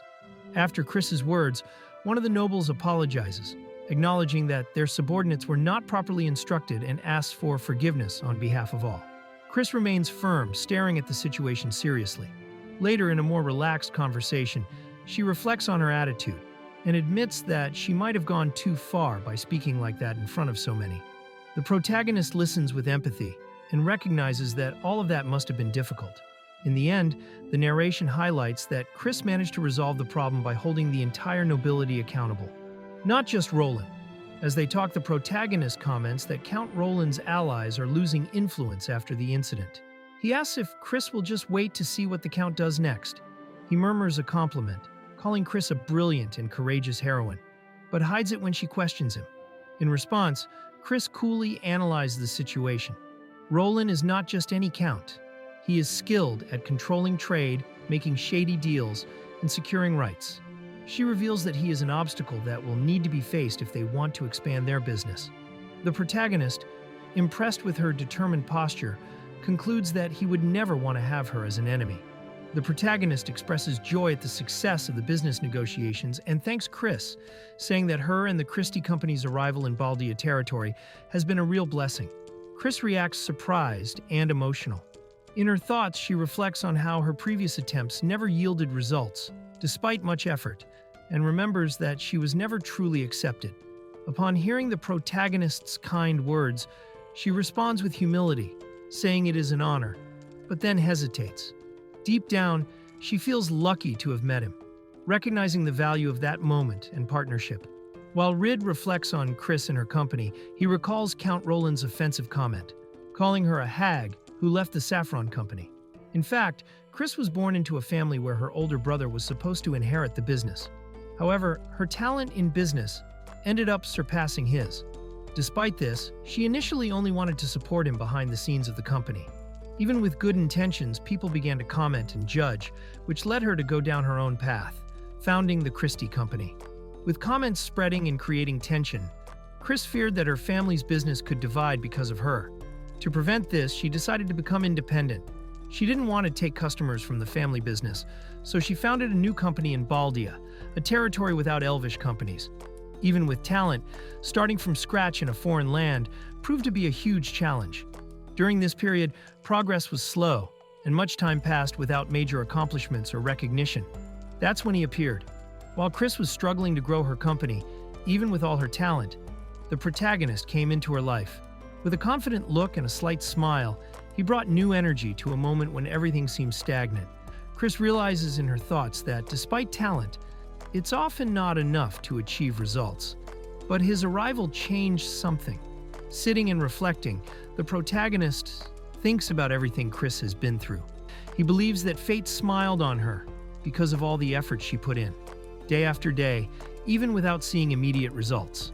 He remembers that his butler only mentioned the Christie Company because of the impact of Chris's work in Baldia. Even though silent, he wishes his words make a difference, as he doesn't like seeing her belittle herself that way. With a kind smile, the protagonist looks at Chris and tells her that she has come this far by her own merit. He encourages her to have confidence in herself. Chris is visibly surprised and touched by the words. Emotionally, she asks him to stop, not believing she is receiving so many compliments. Still, her expressions reveal just how much those words meant to her. The protagonist's words deeply touch Chris's heart. She remembers how hard she worked, facing countless difficulties and dedicating herself tirelessly. Being praised in that way almost makes her cry with emotion, realizing that maybe she has always wanted to be recognized by someone. Feeling happier than ever, she thanks him sincerely, with a tearful and grateful smile. After composing herself, Chris resumes the conversation professionally, explaining the agreed terms. They will provide 1 month of priority stock for the Majesty, only selling to the market after that. Extra orders won't follow the same conditions, and payment will be upfront. Rid listens attentively and asks for more details about the Majesty's priority rights. Chris, confident, assures him that she is taking care of everything, smiling contentedly. Still, he wonders if it was right to promise so much, considering aloe production has barely started.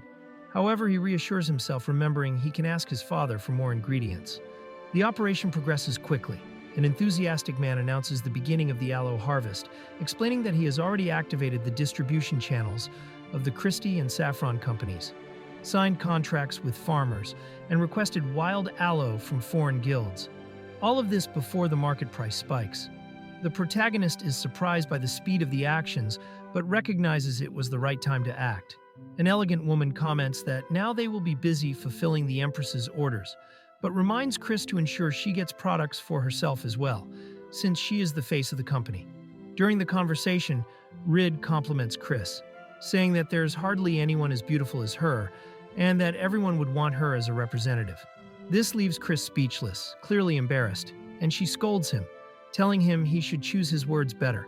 Confused, Rid thinks he's being careful but insists, firmly stating that she is beautiful, and that the product only makes her even more attractive, guaranteeing that everyone would adore her. Desperate from so much direct praise, Chris tries to end the subject, completely flushed. As they continue talking, the group decides the names for the products they will sell: Skin Lotion Christie and Conditioner Christie Emma. Chris is embarrassed to find out that the names were inspired by them, apologizing to Emma, who reacts surprised. They discuss the possibilities of expanding the items. Even without olives, the conditioner can be made with essential oils, and the lotion is not a unique product. It can vary with different ingredients and scents.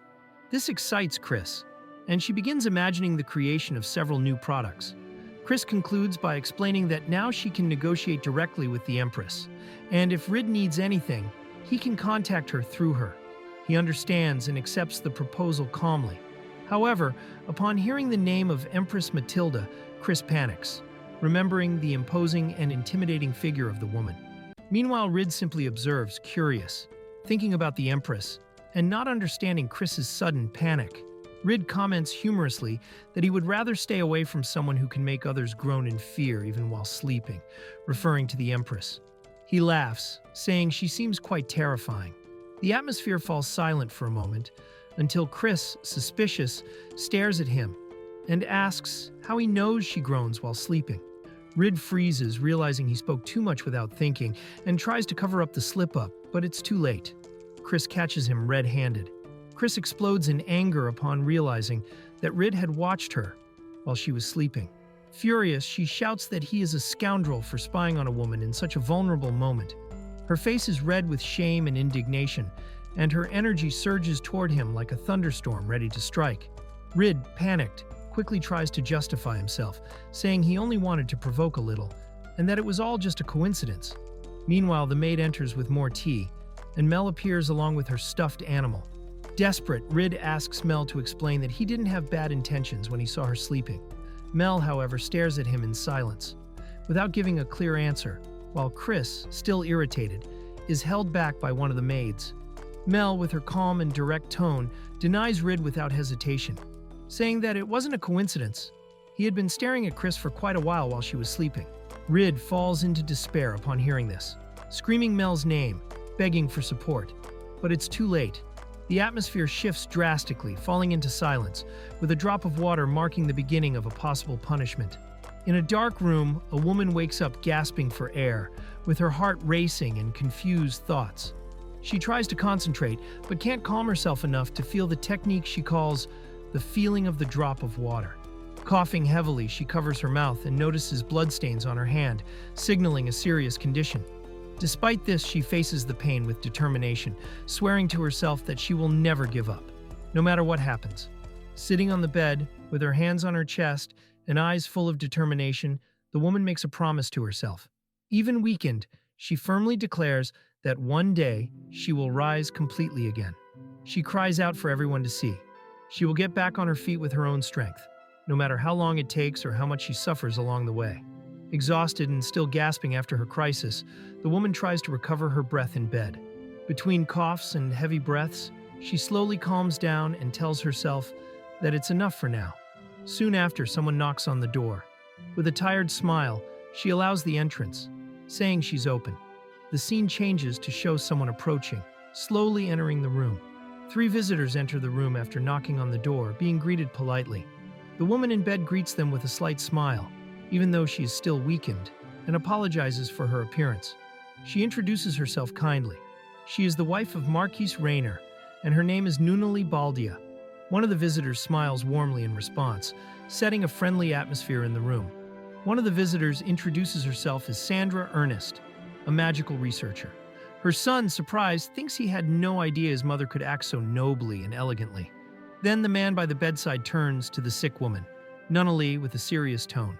He apologizes for not having had the courage earlier, and reveals that he had been hiding from her what the illness was that she was facing. With a serious expression, the man finally reveals the truth to Nunali. The disease she faces is called mana deficiency. He continues explaining that it is an incurable and fatal condition. The words weigh in the air as Nunali listens in silence, facing the reality with firmness. Upon hearing the revelation, the man is surprised and asks who told Nunali the truth. But calmly, she responds that she already knew. She explains that she knows her own body better than anyone. Even without knowing the name of the disease, she had already felt it was something fatal. With a serene smile, she asks him not to be angry with anyone, because no one revealed it. She simply felt it. Nunali accepts the name of the disease she carries with serenity, mana deficiency. She says that, even though it is something serious and incurable, she feels relieved to finally know what it is. Rid watches in silence with tears in his eyes, recognizing his mother's strength in facing this reality. She smiles lightly, joking that she must be a failure of a mother for making her own son worry so much. She then apologizes to Rid, acknowledging how difficult this situation has been for him. Rid responds firmly to his mother's words, saying that she is not a failed mother, and if anyone failed, it was his father. He even recalls his father admitting this before, which makes him angry. Sandra tries to contain the situation, saying that this kind of thing shouldn't be discussed there, but she also agrees that Rid's father is too strict, especially with his own family. While everyone discusses, Nunali smiles lightly and jokes with her son, telling him to call Mel just Mel, not caring about what she says. The tense moment transforms into a lighter, more welcoming family scene. Rid explodes in frustration, asking his father if he has any idea how lonely and powerless his mother has felt all this time. Meanwhile, the father reflects in silence, recognizing his guilt. Buried in work to escape reality, he had noticed the signs of the illness, but was too afraid to face the truth and tell Nunali. And all this time she had faced everything alone. Nunali's husband kneels before her, repentant, admitting that he made a huge mistake. She, with a soft smile, says she didn't want to be a burden, but he reassures her, saying not to worry. In an emotional moment, he declares his love for her. Nunali, with tenderness in her eyes, responds sincerely. She also loves him. The words unite the couple in a sincere moment of reconciliation and affection. After the emotional moment, Sandra refocuses the situation. She approaches firmly and hands Nunali a potion, explaining that, although it is not a cure, the drink should help alleviate the symptoms of mana deficiency. She recommends that the potion be taken with water, as the taste is unpleasant.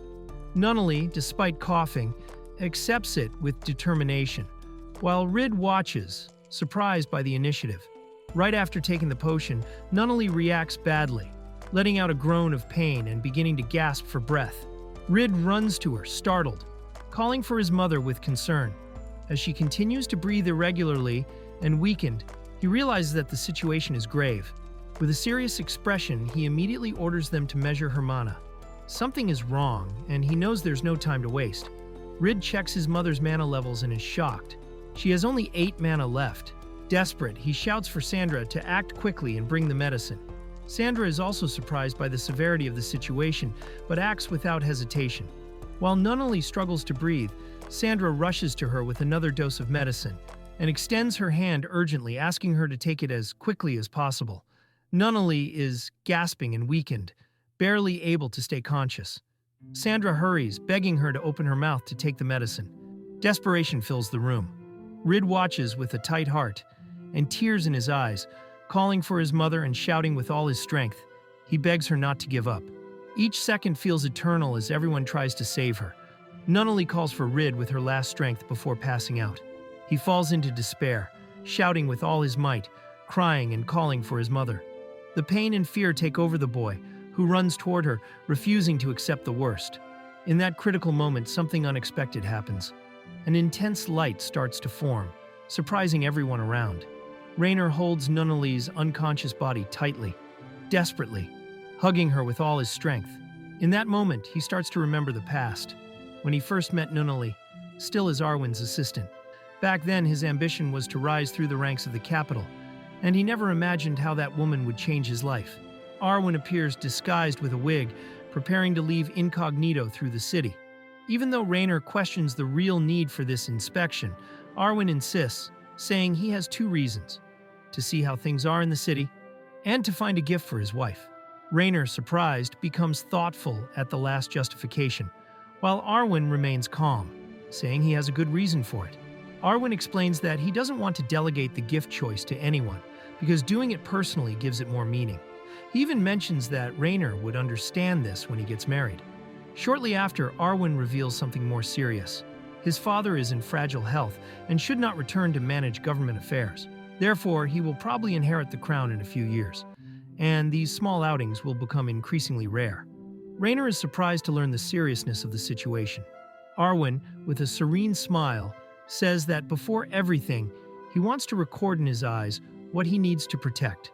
It's a symbolic way of saying he wants to remember and value what is important before taking the throne. Then, he thanks Raynor for the company on the city stroll, showing that he values the simple moment spent with his friend. Raynor tries to apologize, but Arwen responds that it's fine. This is a problem he must handle himself. Arwen asks for permission to leave, and Raynor authorizes him, but warns him not to overdo it. Meanwhile, a voice yells for him to stop, and another person is held back by a guard. Raynor, with an unchanged, calm expression, orders a guard named Dynas to protect Arwen, even as someone angry yells to be released. A woman is surprised by an arrogant man in an alley.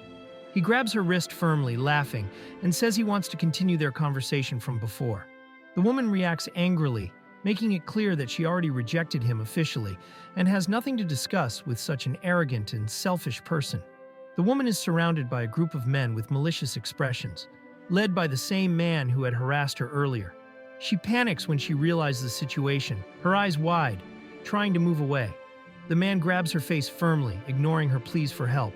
He says a car will come to pick them up soon and promises to make her feel the same humiliation he suffered, showing pleasure in her fearful expression. As the woman is forced into silence with his hand over her mouth, the aggressor tries to disguise the situation, claiming she is his lover and they are just having an intimate moment. However, a man approaches and questions what is happening. He then directly addresses the woman, calling her "my lady," and asking her to tell the truth, offering an opportunity for her to break free from the situation. The woman finally reacts firmly, screaming for help and angrily stating that none of these men are her lover. She is being grabbed forcefully but doesn't hesitate to denounce the lie and the abusive situation. The man with glasses, who had arrived earlier, realizes the gravity of the situation. With a confident and determined look, He declares that he will do everything in his power to save her, and when he hears her direct plea for help, he responds with a, "As you wish," ready to act. The man with long hair and a firm posture ends the situation authoritatively, saying that he has nothing to say and orders the aggressor to leave. The other, already defeated and injured, struggles to get up but tries to maintain his pride, shouting that his name is Logos of the Galliano family and that this won't end like this. He runs away while being ignored. After being saved, the woman starts crying in relief and thanks him, saying that she thought no one would come to help her, even if she screamed. Rainer asks if she is injured and praises her courage for holding out until the end. A strong bald man runs in, shouting for Rainer and asking if she is all right, while another figure observes the situation with relief in the background. While watching Rainer and his companions talking, the woman smiles emotionally and thinks to herself that he is a wonderful person.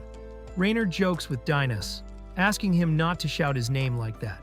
The woman respectfully calls him Rainer Sama, admiring his kind and protective demeanor even more. Several months passed.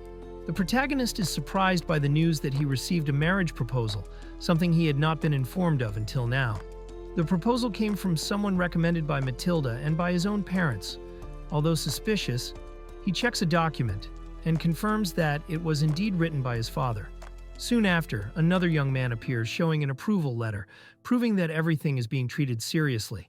The protagonist discovers that his partner in the arranged marriage is known as the Scarlet Lady, Nunnally Ronimus. She is famous for her beauty, but also for having rejected every marriage proposal until now. Even so, he admits he has never seen or met her personally. The scene then shows an imposing mansion, suggesting the location where this meeting about to take place will unfold. The protagonist immediately recognizes the young woman in front of him as the girl he had met in the past. Surprised by the reunion, he observes more closely and realizes she is even more beautiful than he remembered. Nunnally, with a calm smile, responds gently and mentions that she also did not expect they would meet again someday. During the formal conversation, the protagonist tries to compliment Nunnally, saying that she lives up to the title of Crimson Lady. Confused by the comment, she questions what exactly he meant. Realizing the misunderstanding, he quickly explains that he was referring to her beautiful crimson hair and that he only meant to say she was a charming woman.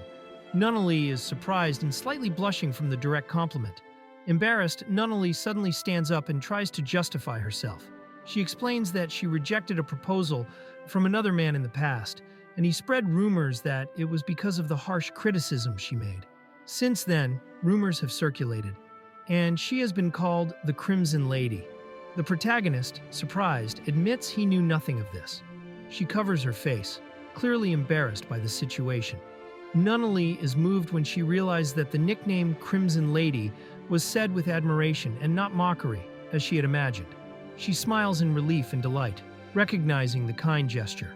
The protagonist, for his part, admits he is enchanted by her, sincerely showing how much he admires her. The atmosphere between the two changes completely, becoming lighter and warmer. The protagonist declares his desire for Nunnally to come with him to the Baldia territory as his wife. At the request, she smiles sweetly and agrees without hesitation, saying that she will go with pleasure if he truly agrees to it. This moment seals the official beginning of their relationship. After Nunnally swallows the medicine, everyone around becomes tense. The protagonist shouts for the mana measurement to be done immediately, waiting for improvement. The researcher watches anxiously, hoping the medicine works. Meanwhile, the boy closes his eyes and silently prays, desperately hoping that her mana will react. The measurement reveals a surprising result. Nunnally now has 101 mana. Everyone around is shocked and then celebrates emotionally. The protagonist cheers upon seeing that the medicine worked. Nunnally slowly wakes up, calling for her husband with a weak smile. The boy runs to her, relieved, calling her mother with tears in his eyes. Nunnally, with a relieved smile, says she is feeling better. The protagonist breaks down in tears of happiness, calling out to her with all his strength. He runs toward his mother, completely emotional to see her awake and well after so much suffering. After the sudden attack, a doctor was called to examine the protagonist's mother. With everyone gathered, they decided to start a continuous treatment with the mana potion, administering doses 3 times a day. Additionally, maids were stationed permanently in the room for any emergency. The recovery was impressive. Just 1 dose managed to restore 100 mana. Meanwhile, the protagonist, emotional, credits the improvement to Rainer-sama's effort and support. Sandra explains that Rainer quickly realized that Nonoli wouldn't be able to take the medicine by herself anymore. Without hesitation, he chewed the potion, mixed it with water in his mouth, and administered it directly mouth to mouth. The protagonist watches, amazed by his father's quickness and firmness, thinking he is incredible. Meanwhile, he tries to strike up a conversation with Sandra, asking if she shouldn't be having dinner with the family. The protagonist, with a mischievous look, suggests that everyone leave the room to let the lovebirds be alone. Rainer is at Nonoli's bedside, and she looks shy and emotional with the situation. In the background, Sandra and the protagonist begin to move away, respecting the intimate moment between the two. That night, inside a palace, advisors discuss a letter involving a marriage proposal. One of them questions the decision to accept the letter as it is, considering it a sign of disrespect. Despite this, the Empire fulfilled its part of the agreement by sending someone of equal nobility. One of the advisors points out that the visit from a marquise's son at this time, especially someone close to the princess's age, cannot be a coincidence, implying there are political intentions behind the meeting. The king decides to allow the marquise's visit, reminding them that it was the kingdom itself that requested a marriage partner, and therefore they cannot simply reject the one chosen. However, he comments that if any issue arises regarding the marquis, the situation may change. Meanwhile, one advisor observes in silence, looking either suspicious or worried. While the king permits the visit, there is doubt about whether the marquis's son is truly suitable for the princess. One of those present, with a shrewd and malicious look, begins to plot something, suggesting a hidden plan with a sinister smile.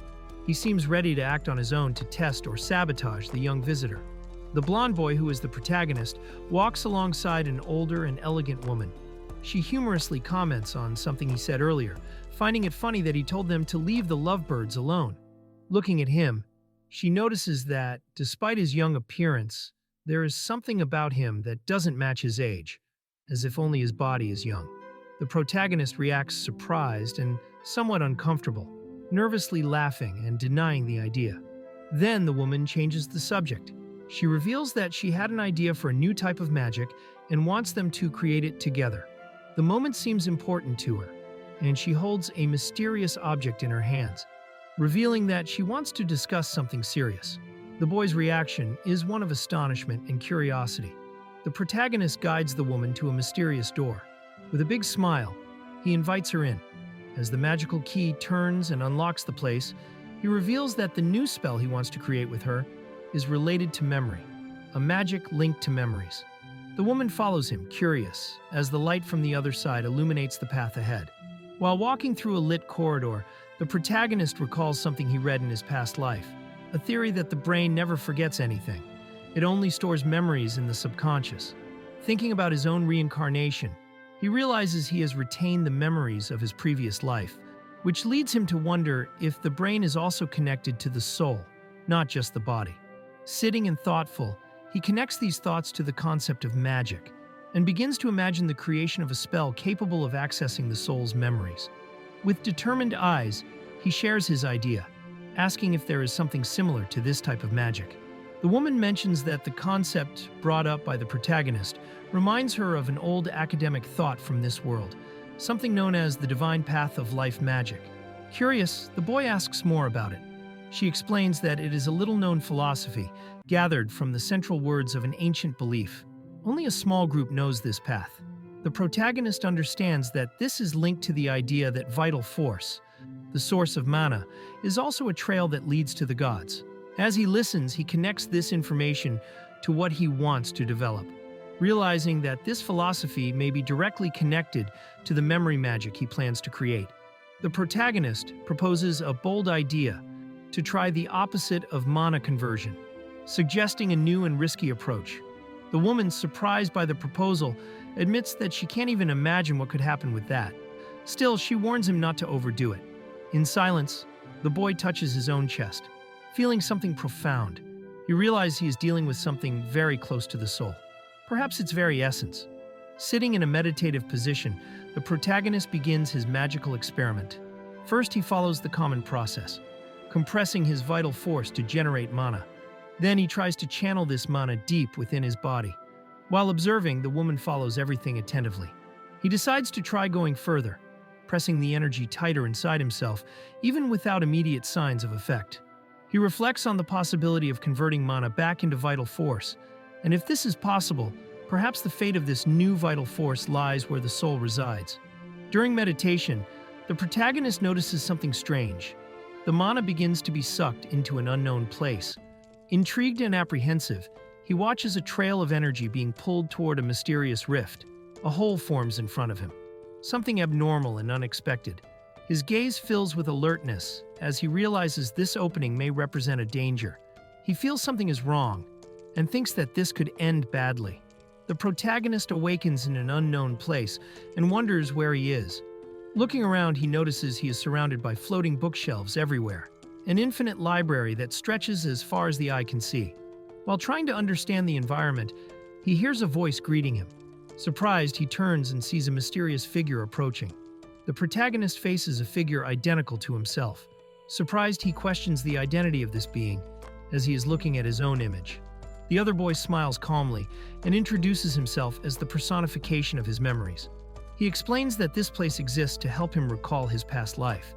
Suggesting a name, he says he can be called Memory, as it represents exactly that. Confused, the protagonist decides to cooperate for now, accepting that he needs to deal with the situation to move forward. The protagonist expresses the desire to recover memories more clearly, comparing this to searching on the internet. The entity called Memory responds that it would be difficult, but possible through him. He explains that he can search all the information from this world, and from that moment on, the protagonist can simply call him. Despite this, he reveals that ordinary people should not be there. But the protagonist, in a special way, managed to access that space. Impressed, the boy asks how he can call him again in the future. Memory replies that it's enough to use mana for that, since the protagonist is good at it. But before anything, he approaches and warns that there is an important condition that needs to be said. The entity Memory warns the protagonist that, although he was able to get there easily, this is an extremely delicate place. After all, they are inside his own soul. Therefore, he warns never to return alone because it is dangerous. With a smile, he promises to help him whenever needed, just by calling him. The protagonist thanks for the help, and the two exchange a friendly gesture before the farewell. Then, Memory waves and disappears with a simple goodbye, leaving behind a glowing trail of light. The woman watches silently until her eyes widen as she notices something strange. Alarmed, she calls out to the protagonist, concerned about his state. Suddenly, the boy wakes up abruptly, still disoriented, not knowing where he is. When he gets up, both are startled and scream in panic, creating a chaotic and comical scene as they try to understand what just happened. After the scare, the woman asks what happened to the protagonist, calling him Sandra. He tries to act normally, but she reprimands him, saying he was too quiet, and that's why she went to check. However, she was surprised by his sudden scream. She comments that he was unconscious for a long time and asks if he is feeling all right. The boy, a little embarrassed, thanks her and apologizes for worrying her. The protagonist hesitates as he thinks whether or not he should tell Sandra the truth. He decides to say that he failed, pretending nothing much happened. Sandra responds with understanding, saying there were no guarantees that it would work anyway. Meanwhile, he reflects inwardly about what Memory told him, that the place inside the soul was dangerous. If something had gone wrong, he could have been trapped there forever. Still, he keeps this information to himself. Back in the room, the protagonist calls out to Memory quietly, just to test it. To his surprise, the voice responds inside his head, proving that the connection works even from a distance. Surprised, he confirms that it really worked. Memory greets him casually, saying that he's glad he came back in one piece. The protagonist admits that he just wanted to test it, without any serious questions for now. The communication was a success. He can now access his memories whenever he wants. In front of an imposing building, the protagonist says goodbye, saying he can be called whenever they need him. Soon after, he enters one of the rooms with a smile on his face and asks how his mother is feeling. Sandra, standing beside the woman, confirms that everything is fine, saying that she has been carefully adjusting the medication. The boy's mother thanks her, saying that she already feels much better thanks to the treatment. The protagonist observes his mother talking to Sandra and reflects on the importance of finding a cure. He wants to improve the treatment as soon as possible, not only to save his mother, but also to help others with the same condition. He remembers that since his mother nearly died, Sandra took on the role of her personal doctor. As a magical researcher specializing in vital force and mana, she was the best suited to handle the disease. Meanwhile, Sandra notices his gaze and suspiciously asks if he's thinking something rude. Awkwardly, he quickly denies, trying to hide his ironic thoughts about her pretending to be innocent. The mother of the protagonist notices that he's pensive and asks if something is wrong, commenting that he seems tense. He snaps out of his thoughts and answers that he was just reflecting. She then advises him not to overexert himself. Soon after, she remembers that he has an appointment with Rainer-sama. The protagonist realizes the time and confirms that he was called. Before leaving, the mother smiles and asks him to send regards to Rainer, to which he responds enthusiastically, saying goodbye. A serious-looking man informs that the schedule for the protagonist's visit to Rennerut has finally been set. The news immediately impacts the boy, who widens his eyes with a mix of surprise and expectation. Inside, he reacts strongly, feeling that the long-awaited moment has finally arrived. The protagonist reveals that the real reason he requested the trip to Rennerut was to find a cure for his mother's illness. However, there's a major problem with one of the main ingredients for the mana potion, the herb called moonlight grass. This ingredient is difficult to obtain because it cannot be cultivated, and the only available source is under the control of a man named Chris's company. Because of that, he cannot make the potion public. Remembering his past life, the boy knows that Rennerut is a country with advanced agricultural technology. He believes that there, he will find information or ways to secure a stable supply of the herb, which could finally resolve this deadlock. The protagonist becomes alert upon hearing that Rennerut may be plotting something. He is informed that although King Elias is trying to maintain friendly relations, some of his vassals are against the planned marriage. There's a possibility that these vassals might try to force him to give up the union, which worries him. He understands that if they make him ineligible to marry the princess, they might place someone from the royal family in his place. Even recognizing that some vassals may only want to restore equality between the kingdoms, he knows the situation could become dangerous if they push too far. Curious, the protagonist asks his father how he knows so much about Rennerut's internal conflicts.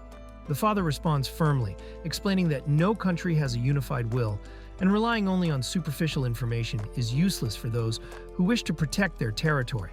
Noticing something, the boy deduces that his father must have a direct source. And he's right.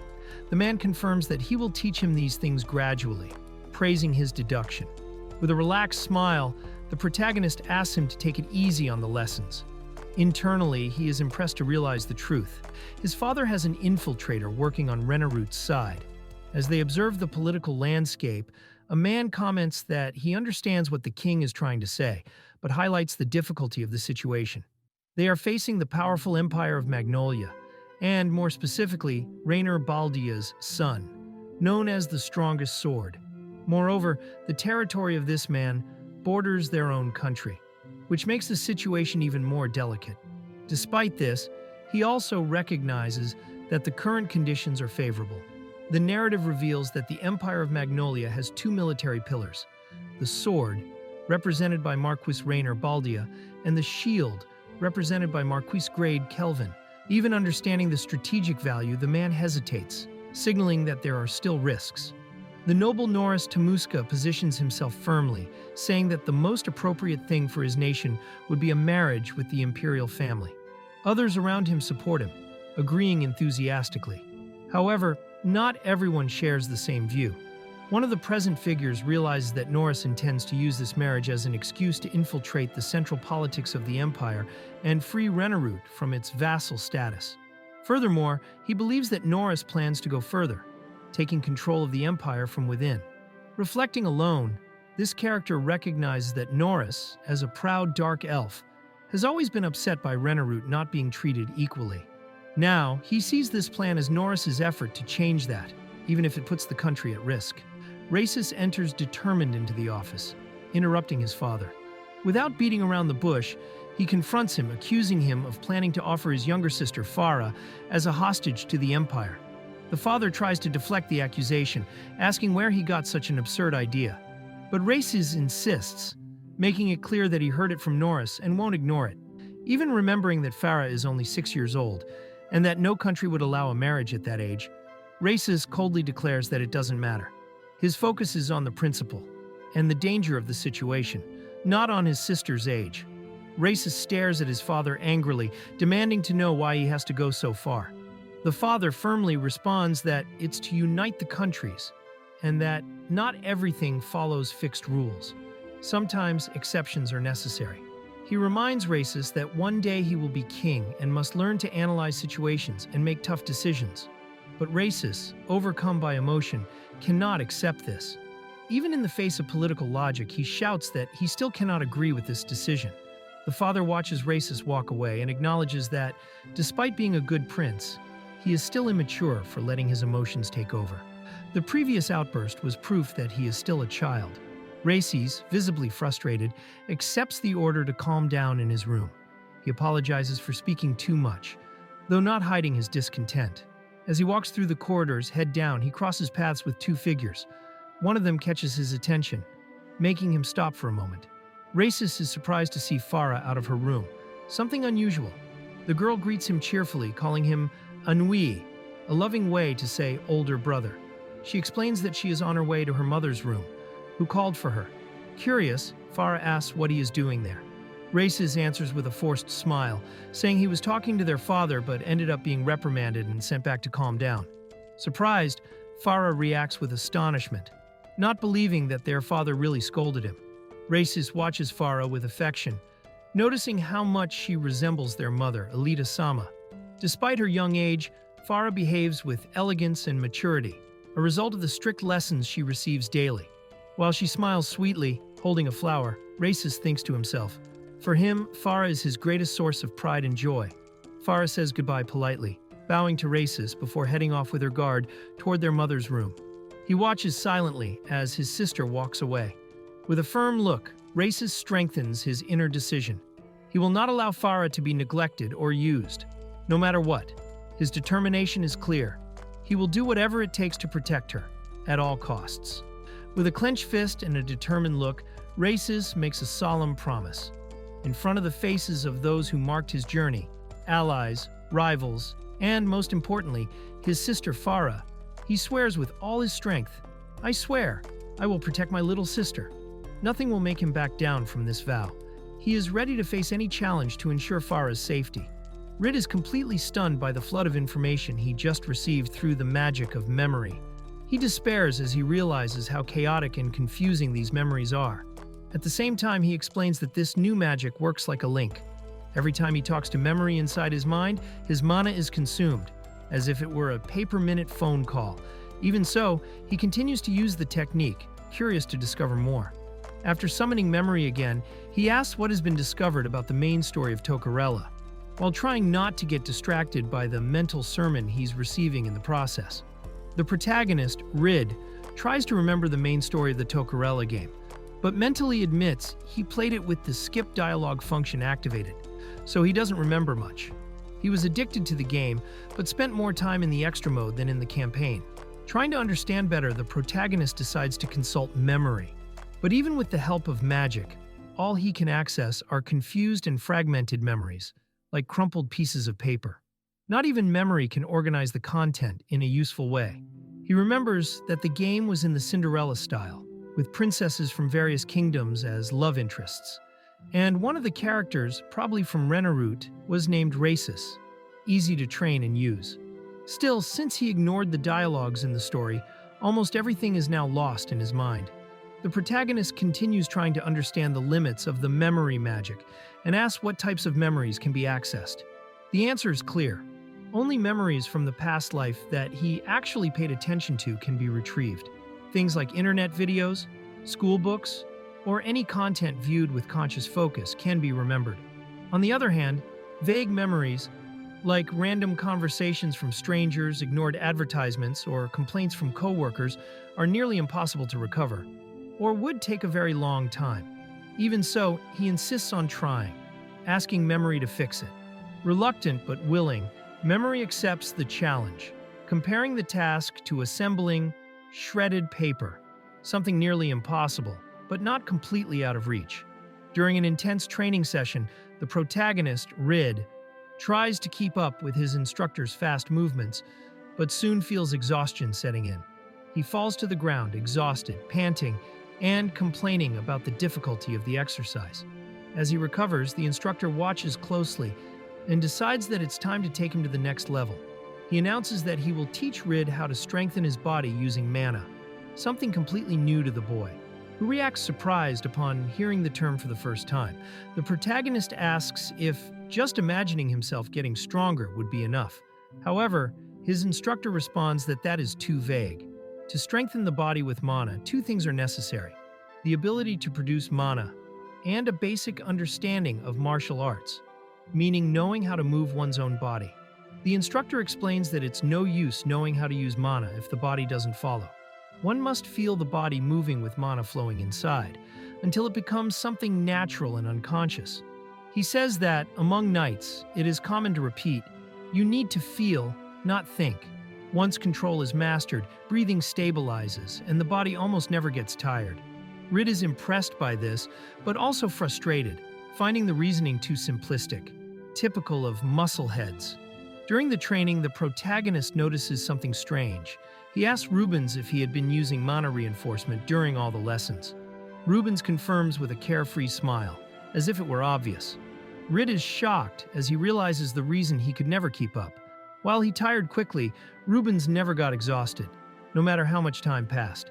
The difference was that Rubens used mana to maintain his stamina all the time. Lying on the ground, drained of energy, the protagonist finally understands why he could never defeat him. It was like fighting someone with infinite energy, while his own was limited from the start. Determined, the protagonist declares that as soon as he masters strengthening his body with mana, he will defeat his instructor. With a confident and challenging look, he makes it clear that he won't give up. Rubens, excited by the competitive spirit, eagerly accepts the challenge and proposes a new training, running across the training field while channeling mana through the body. For him, this is the perfect sports method, hard but effective. Even panting, Rid mentally prepares himself. To catch up with Rubens, he knows he will need to give everything he's got. During the training, the protagonist notices something different. He's tiring less than usual. Upon reflecting, he concludes that this is due to his magical training with Sandra, which is starting to show results. Rubens praises his progress, saying that he's learning fast. He points out how valuable it is for someone to follow both paths, meaning being talented in both magic and martial arts. Even surprised by the boy's evolution, Rubens admits that he's impressed that Rid has endured the training so far without using body strengthening. With humility, the protagonist jokes that maybe in 10 years, he'll be at his instructor's level. After running as fast as he could while circulating mana through his body, the protagonist prepares for the next stage of training. With Rubens leading the exercises, he begins performing push-ups, sit-ups, and other basic physical training, now always activating body strengthening with mana. Motivated, he mentally writes down his goal: defeat Rubens. The determination grows within him with each training session. Thus, the days of combat and preparation alongside Rubens continue, with the two constantly facing off, while the protagonist advances step by step toward his goal. The protagonist stares at Rubens confidently, determined to land a blow that day. But Rubens, always ahead, responds with a smile and throws the challenge back, reminding Rid that he still has much to learn. Despite all his effort, the boy barely tires. Since mastering body strengthening, the training has stopped being a burden and has become fun. He feels that something within him has changed. However, reality still weighs on him. The difference between them isn't just in technique, but also in experience, reach, weight, and size.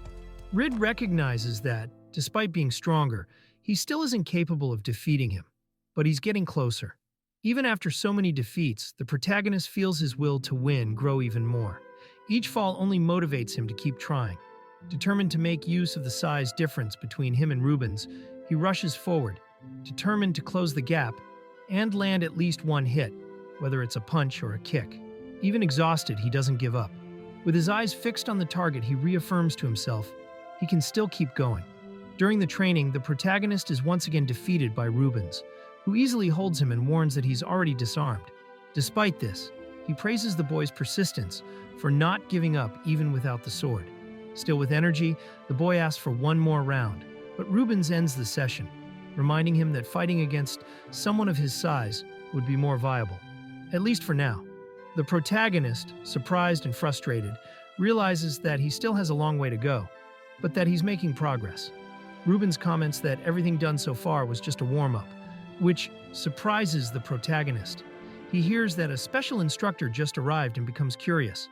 While thinking about how intense the training had already seemed, the boy is shocked by the idea that it was just the beginning. And soon after, a mysterious figure appears, apologizing for the delay. The protagonist begins to realize that the real challenge is just beginning. The boy is surprised to see the imposing figure of his father arriving, the very Rainer-sama. He looks visibly nervous, but also excited by his presence. Rainer calmly asks if he's already gotten used to the training, maintaining his firm and serious posture. His father's sudden appearance marks the beginning of an even more intense phase for the protagonist. The boy is surprised to discover that after facing Rubens, his next opponent will be his own father. Even with the nervousness, he feels a strong desire to know how powerful his father really is, and how much he has evolved himself. Rainer asks that his son show everything he's got, even using body strengthening with mana. The boy hesitates for a second, but soon adopts a determined stance, wielding his sword with a confident smile, ready to start the duel. The boy rushes at his father using body strengthening, and his sword with speed and firmness. He attacks with determination, showing how much he's grown. Rainer blocks the blows and watches his son with surprise and admiration. He recognizes that, for someone so young, the boy's combat skills and mana control are impressive.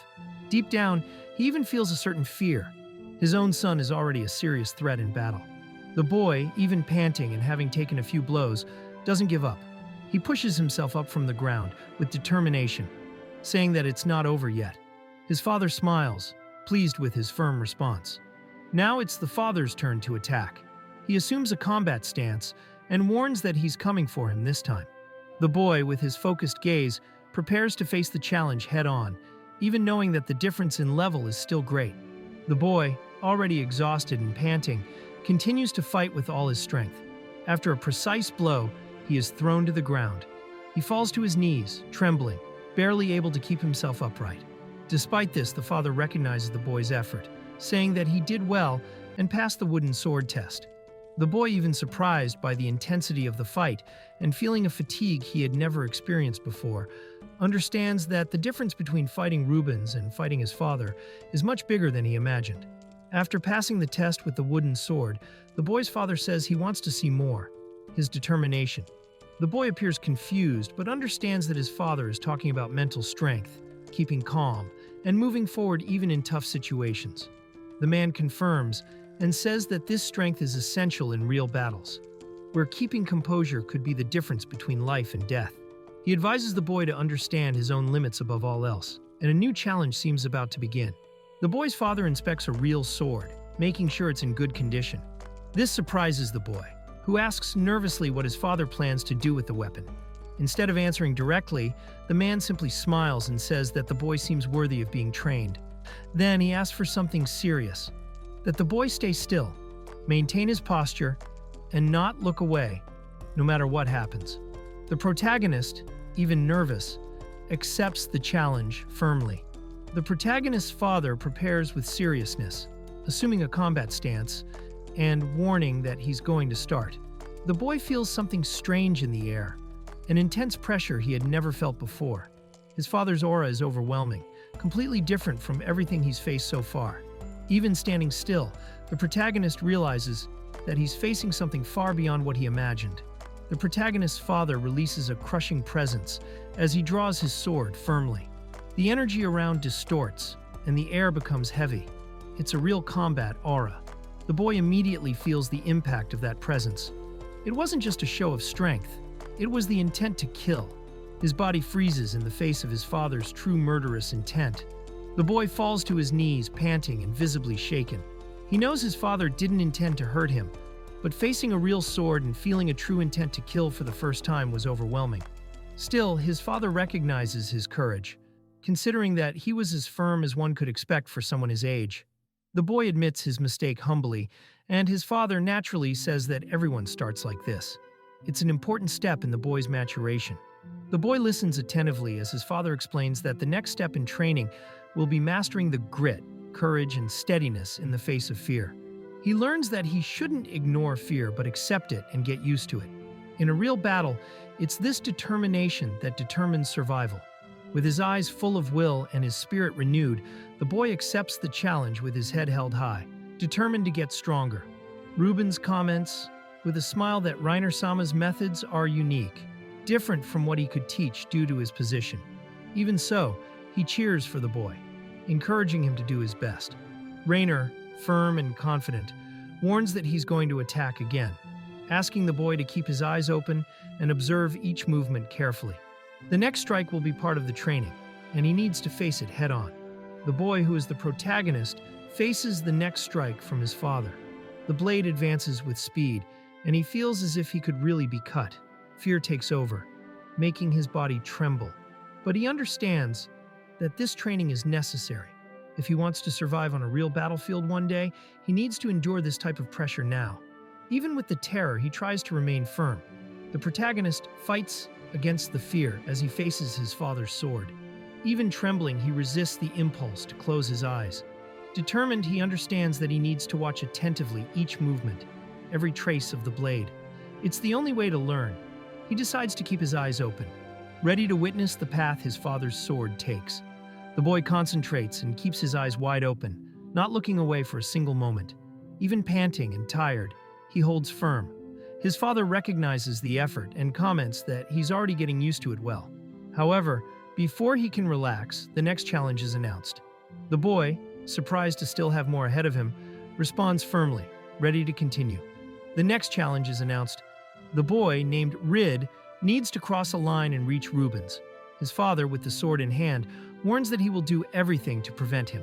Rubens cheers for him, while the boy accepts the mission with determination, even knowing it won't be easy to keep up with his father's attacks. Still, he prepares with courage, ready to try.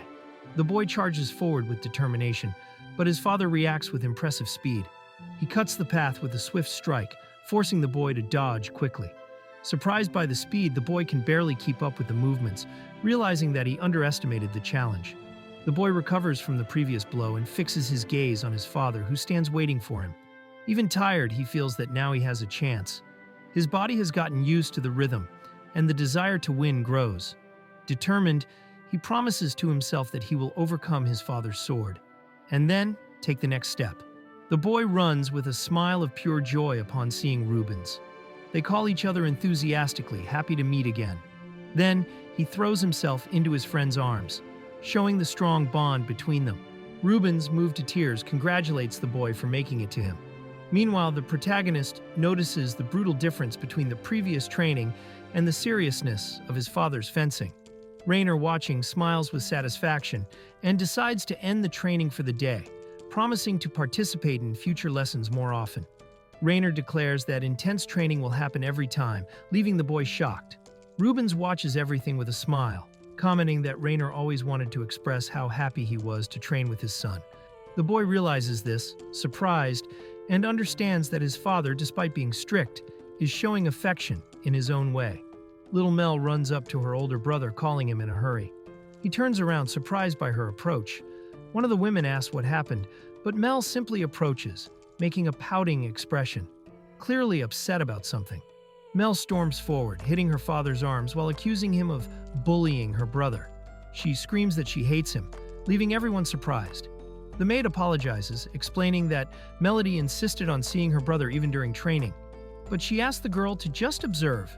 Rubens comments on the boy's state, full of scratches, while Mel continues to pout and cry, saying again that she hates him. Mel pulls her brother with a smile, announcing that training is over. Even angry before, now she seems excited. Rid smiles affectionately, but thinks she's still mad at their father. He mentally praises her for being a good sister, even without understanding everything. Rid thinks about why his father was so strict. It was to help him. Still, Mel remains firm, saying that she still hates her father. A few days later, Rid's father laments for believing Melody still hates him. However, to his surprise, she suddenly appears, enters the room, and apologizes for saying she hated him. Her sincerity moves the father so much that he starts crying, completely touched. Everyone recognizes Mel's gesture as a great feat,